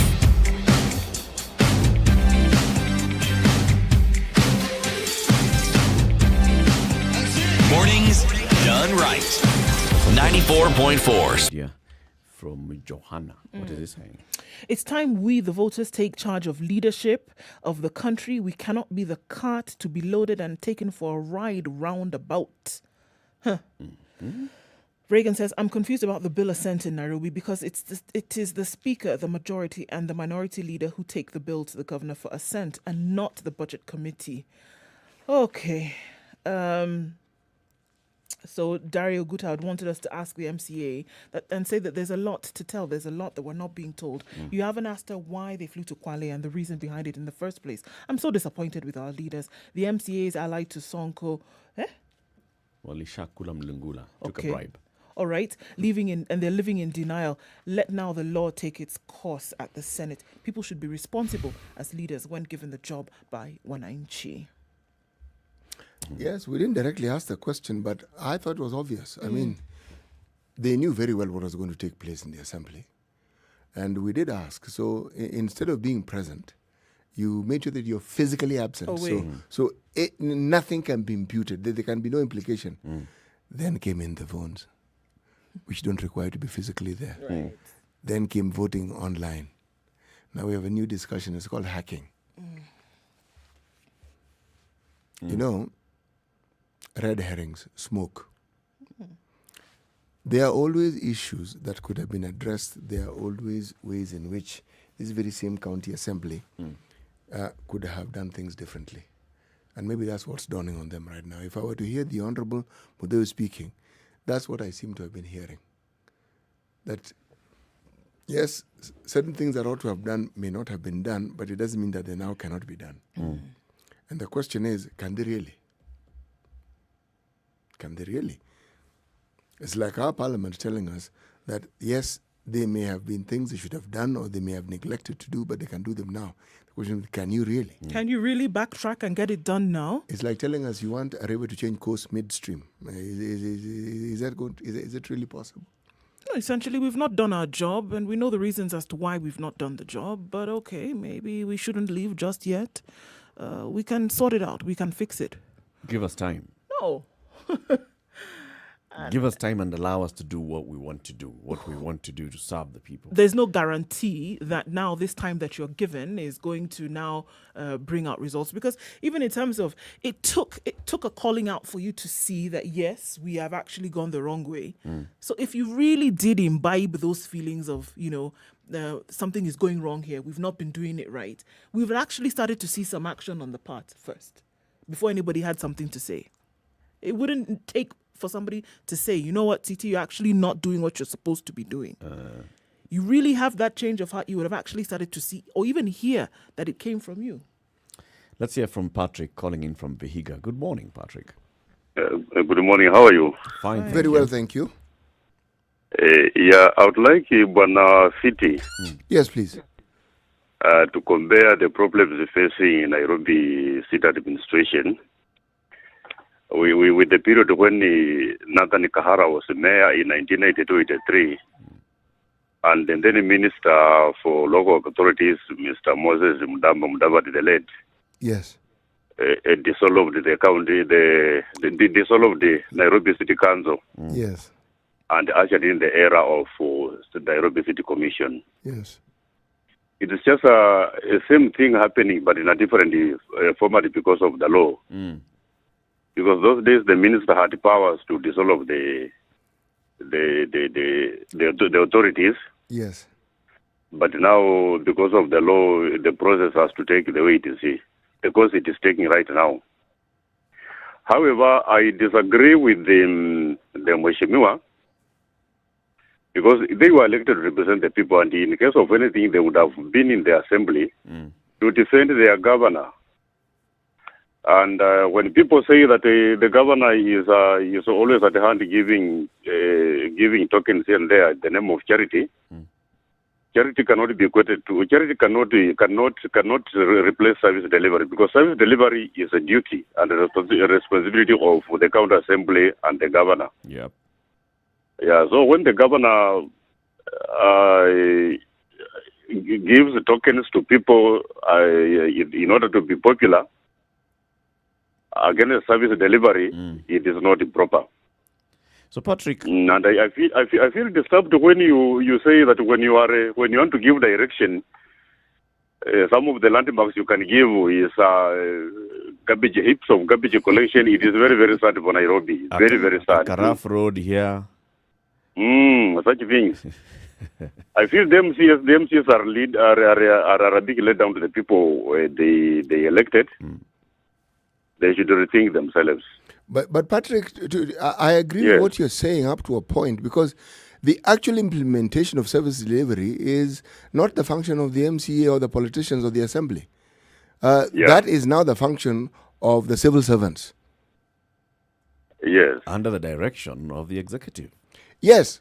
Who is a politician? Yes. You see, and then the assembly, with its oversight role, because it has allocated budgets for you to do this job, ensures that that has happened.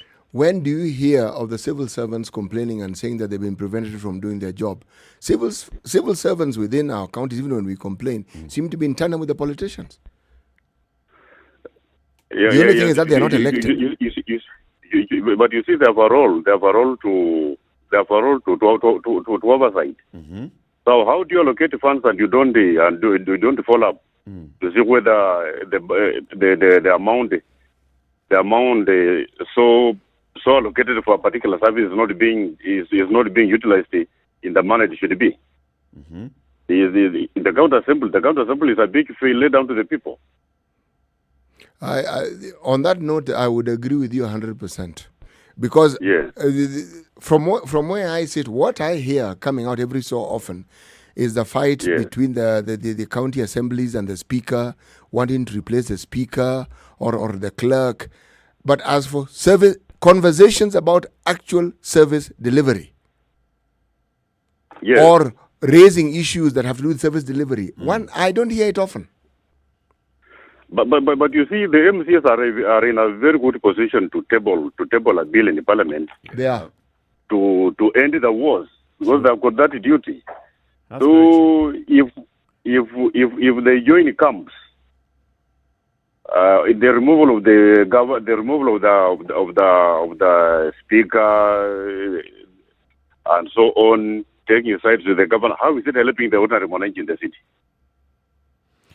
Those who should be brushed aside. You know, what we're discussing is something we've discussed at great length here, and we've often come to the conclusion that this priority that we keep talking about is our priority, not the priority of our elected leaders. This issue of the benefit of the Mwananchi, it is a subject of discussion and talk about when one is seeking an elective position, and it is a subject when you find that you are in a tough position and you can't explain how you are in it, and you will then talk about service delivery and you will talk about the service that you need to provide.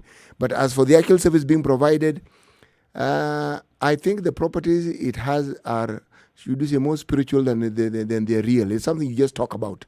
But to actually seeing it, not often. It is true. Patrick, you compared what we are seeing now with the county government and the Nairobi Metropolitan Service to what was happening earlier with the formation of the commission. Yes. Are you there for saying that the Metropolitan Service would be a better manager of the affairs of the county? It is true, because from 1982 or 1983, when the Nairobi City Council was dissolved, the commissions ran the city up to 1992 when we had the first multi-party elections. Then we ushered in the new normal of a mayor and so on. Yep. That period, you could see signposts all over Nairobi City Commission. Even in schools, they provided the mock exams and so on. And Nairobians never complained. Look at what is happening now with. We've lost Patrick.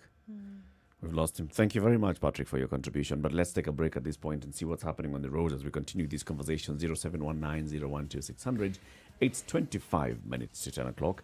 The impeachment of the governor of Nairobi County, Mike Mbuvi Sonko, continues in the Senate. The hearings are ongoing in the Senate. We had a conversation earlier with the MCA from Mlango Kubwa Ward, Patricia, who was among those MCAs who had gone to Shimba Hills in Kwale to make sure that they do not participate in the voting for impeachment. Hers was not among the signatures that were said to have been appended to this, but she says she was sitting there physically with 57 of her colleagues who did not vote. So what is really happening in our county, and what is it that our assembly has done and not done? What is it that the executive has done and not done? More of these conversations continue. Keep it right here. Spice FM. Hey, it's getting hot in here. The media has greatly contributed to the moral rot that we experience in this country. I remember a senior politician telling me, point blank, nobody steals in the field, it's stolen in the granary. So my friend, if you're going to win an election, jipange kwa granary. I think we are suffering from Stockholm Syndrome. Our violator and abuser is also our redeemer in our mind. The whole political class, the whole political institution is rotten. It is based on ideals that cannot progress our country forward. This is the Situation Room, the only way to start your day. 24/7, around the world, non-stop. This is Spice FM. Are you feeling lucky? Then join me on the Spice Drive every weekday and stand the chance to win with Lucky Box by depositing as little as 20 shillings using your phone. How simple is that? Tune in to the Spice Drive to find out more about how you can stay winning courtesy of Lucky Box, the simplest lottery game in town. Classic soul, R&B, smooth jazz, neo soul, and nostalgic ballads. Make some noise. You're listening to Spice around most parts of Nairobi now. So South Airport Road has officially been opened by the Kenya National Highways Authority, but can only be used by buses. That was a couple of weeks ago. So if you try to get on that road and you are not a bus, you will be removed forthwith.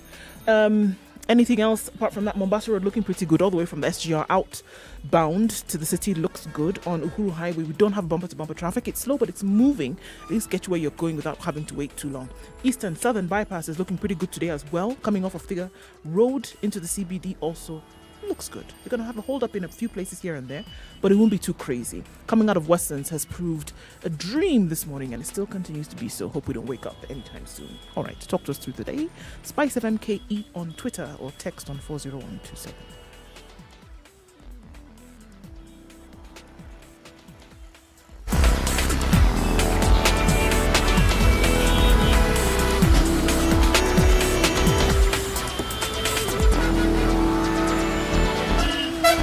This is the Situation Room, the only way to start your day. Spice up your life.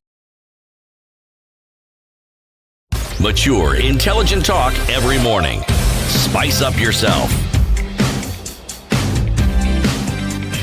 It's 22:10. We have the conversation with you. 0719-012-600. Going to the phone lines. Jeremy in Langata, good morning. Yes, just wanted to start by giving this quote by Margaret Mead. Mm-hmm. She says, never doubt that a small group of thoughtful, committed citizens can change the world. Indeed, it is the only thing that has ever. So, on the backdrop of... who is or was Margaret Mead? She was an American philosopher. Yeah, and she did a lot of... she contributed a lot in the I think 20th century in America. Okay, carry on then. Yeah, she was a feminist, I think. Yeah. So in the backdrop of what Ndu said, I heard her speak about her being losing hope in the public participation. So I'm a young person, and I think we should never give up hope. The greatest folly of us as citizens of this country is to give up hope, even though the things that might not be going on well. I think as a citizenry of this place, of this country, we should come up together and bring up our ideas together and see how we can lift each other and progress this country. Jeremy, those are, you said, very, very good words there. I got to ask you, though, so with all this hope, what's the action that follows this hope? What's the action that brings this hope into realization? Okay, I think when you have hope and when you come together as people, you might pull yourselves up to the directions you want to go.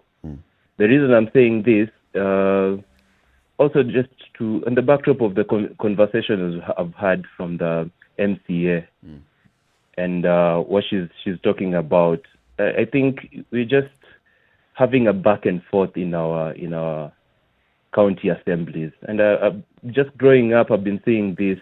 Yeah, they say people in glass houses don't throw stones, and the moment one side realizes that the other is benefiting more, they begin as in this back and forth, and it's getting us nowhere. So the only thing is to have hope, and as citizens come together, and we will realize now what needs to be changed. I think that's my view. Okay. Thank you very much, Jeremy. Okay. Asante sana. 0719-012-600. Just some news coming out of the court. Right, so the court has now called off by force the nurses and clinical officers strike. And so they've said that 14 days is what is needed for dialogue. And so at least for 14 days, we're going to see that the strike will not be on. Yeah. The court has declared it illegal. Has declared it illegal and has given 14 days for negotiations to take place. Okay. Right? So at least for within those 14 days, they must come up with a solution. Okay. Yeah. It's not the first time that a strike is declared illegal. So we know what happens. Declare it illegal. Will the unions call off the strike? I think officially speaking, and it's only the Constitution that has damned this. Any strike in this country is illegal, even when the Constitution states the thought of it, yes. It's a carryover from the one-party system days, but it's an even larger carry-on about the mindset that people in leadership acquire, more so from what they expect from that position of leadership. That when all this sucking up and groveling that you see when people are in the presence of people they consider the high and mighty, rest assured, they expect the same from people who consider them to be high and mighty. So even with the suspension of this action, essentially what we are looking at is, there are two things that will happen. Go back to work, and while you are back at work, in 14 days, negotiations will take place whereby a solution will be sought after. And come and report to me. That's what's being said. So now, whether they will go back to work is a totally different story. All altogether. Yeah. Let's go back to the phone lines because we have our friend Ruben from Eldoret on the line. Good morning, Ruben. Hey, good morning, Latif. Good morning, CT. Good morning, Du. Good morning, Ruben. Ruben, how are you? I'm doing just fine, sir. That is very good to hear. And thank you for the many contributions you keep making in the national, political, and social space that Kenya enjoys. You're part of the inspiration. Oh, that's a very kind thing to say. Thank you. No, it's the truth. So I'm very provoked by what you're talking about in the area of representation. You know, I had never actually thought about it. The people we see in government and say they are our leaders, these are our representatives and so on. On the large scale, most Kenyans actually don't even know them. Yeah. And then it's not Kenyans that really choose them. So if you look at the Musambweni situation, for example, these are political parties that are fronting specific candidates. It's not like citizens sit down and say, regarding this seat, from among us, here are 2 or 3 people that we can choose from. And so let's sit down and interrogate them or, see what they're made of. We hear from them. that hardly happens. You know, if you read Chinua Achebe's books and you see how people in the village would sit down, or there would be elders that would reprimand or talk about the behavior of someone, you know, that is how it was in Africa. And we had this baraza system that used to produce some very interesting results. Now, the truth of the matter is that leaders are imposed on the people by the parties. So it is not really about representation. It's about hegemony. You know, you have a party sit down and say, this is the guy we are going to impose on a particular constituency. Well, we are sending this one to run in a particular constituency or whatever. And that is all the way to the top. Perhaps if there was some kind of civic education that would return, you know. We lost Ruben. John, let's see if we can get Ruben and hear what the thoughts that he had on this. This is the situation. It's Kenya's biggest conversation. We are having a conversation about representation, about leadership, about the role of the citizen, the role of the elected leaders in ensuring service delivery for the people, the role then of the civil service. Should the civil service at some point be allowed to act independently? This is what you're supposed to do. You're the Nairobi City County Inspectorate. This is what you should do. You're the Environment Department and you work in the Environment Department. This is what you should do. You have been allocated and demarcated and assigned to service this particular area.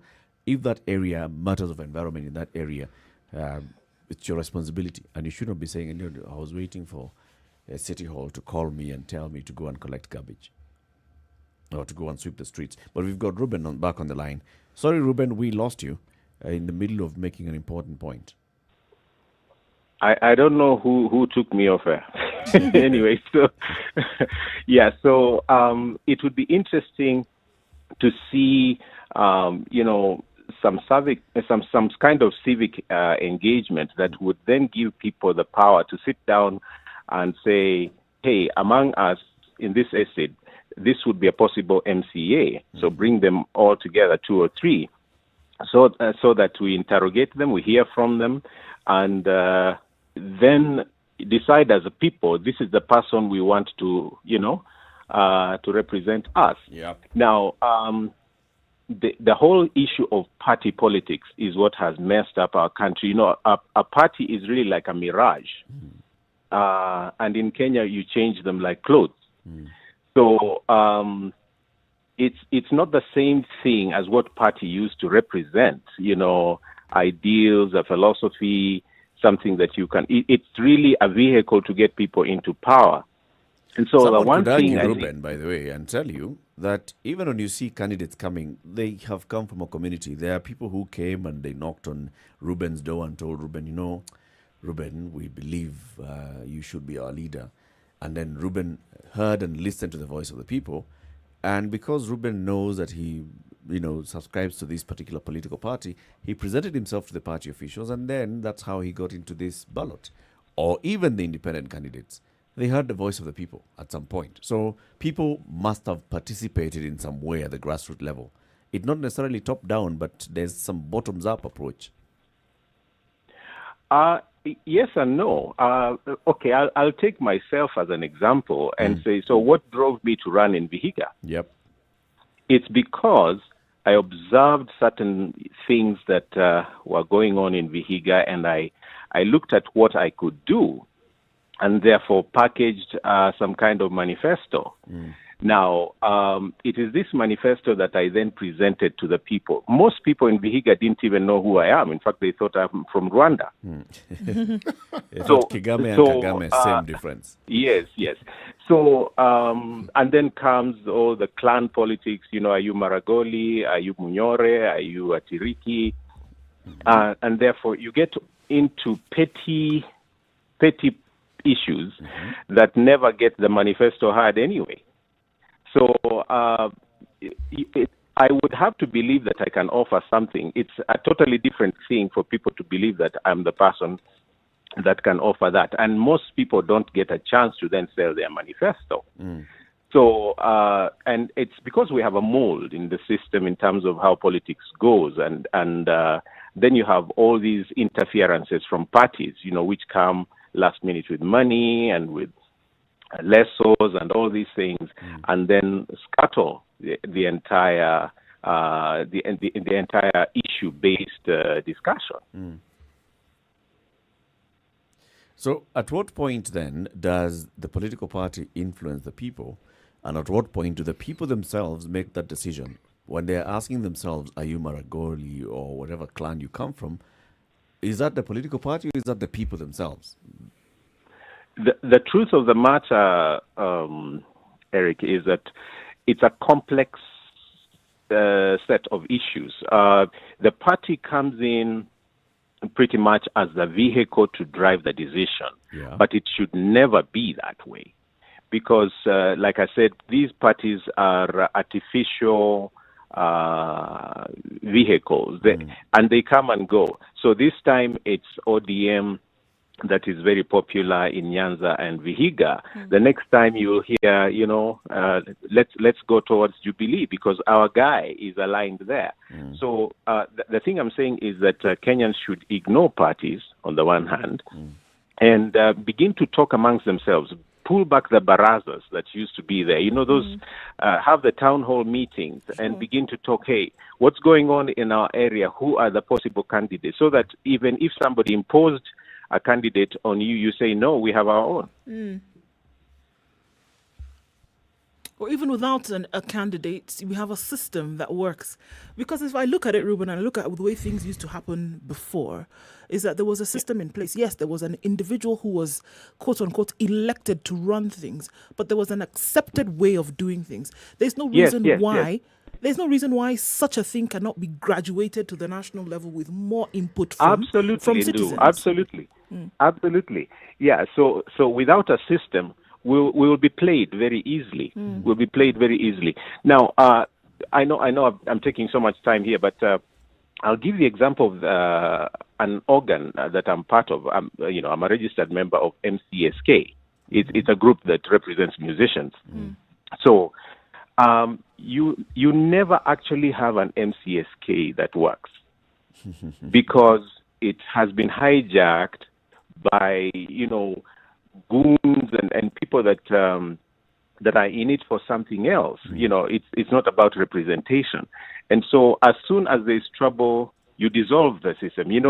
The way Shakespeare used to end his plays, to end it, you just kill all the characters. So dissolve and start all over. You deregister, deregister. And that is what is happening right into the gubernatorial positions, the Sonko situation, even Kiambu. If you look carefully, the issue was not politics. If you check closely, it was milk that was at stake, and there are higher issues that are at stake in Nairobi than just a populist character. It's really negotiated issues right at the top. Many things to ponder there.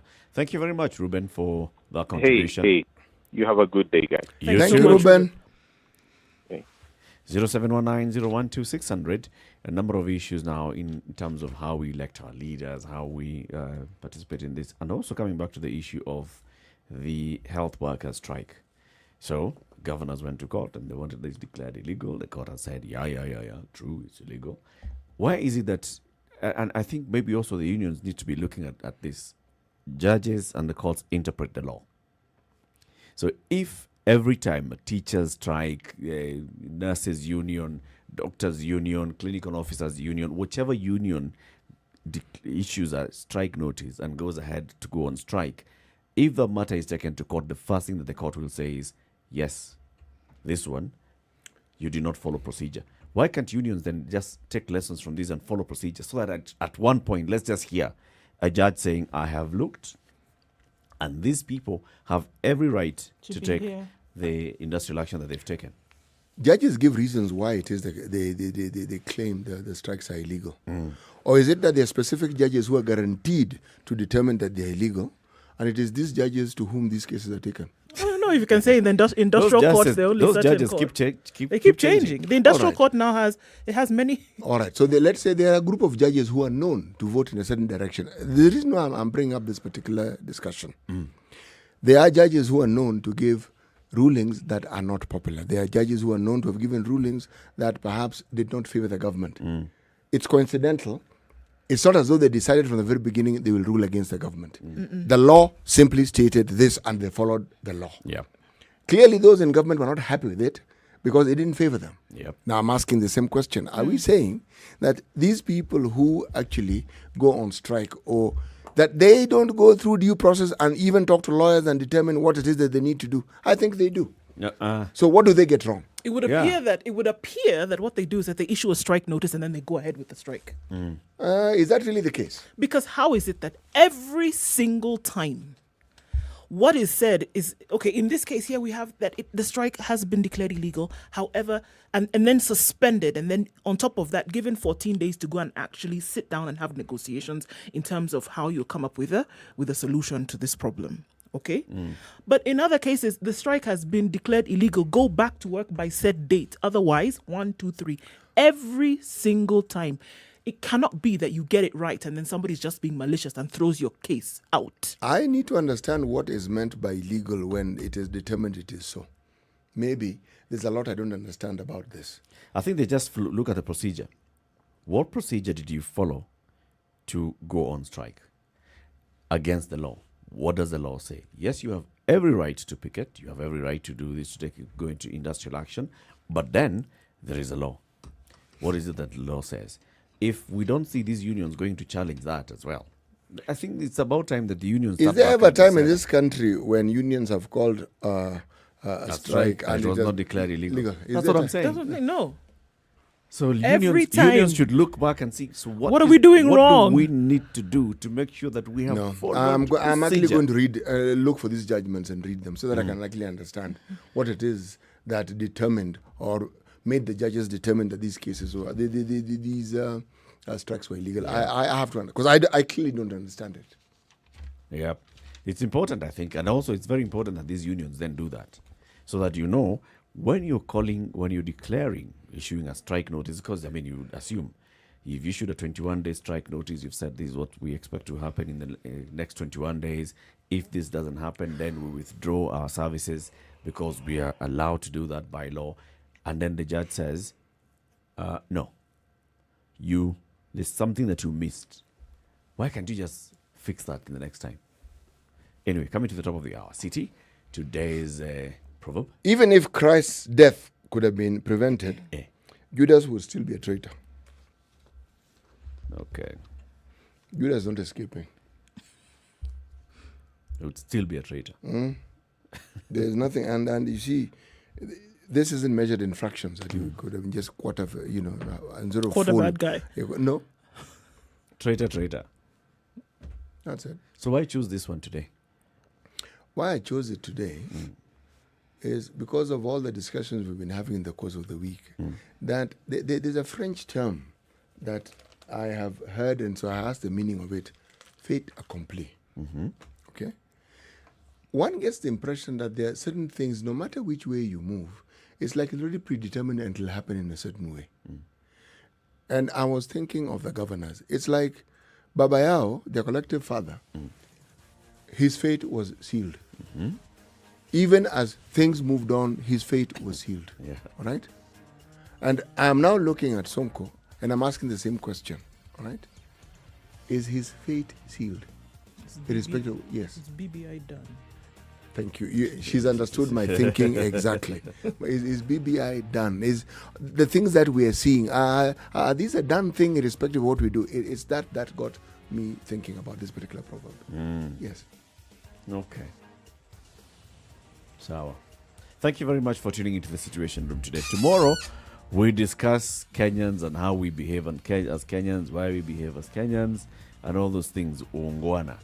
We'll have a number of guests on the show tomorrow. From now until 3 o'clock, uninterrupted music, and then Monique will take you home, and then the adults in the room, and then more music until tomorrow at 6. Have a lovely day. It's now 10 o'clock.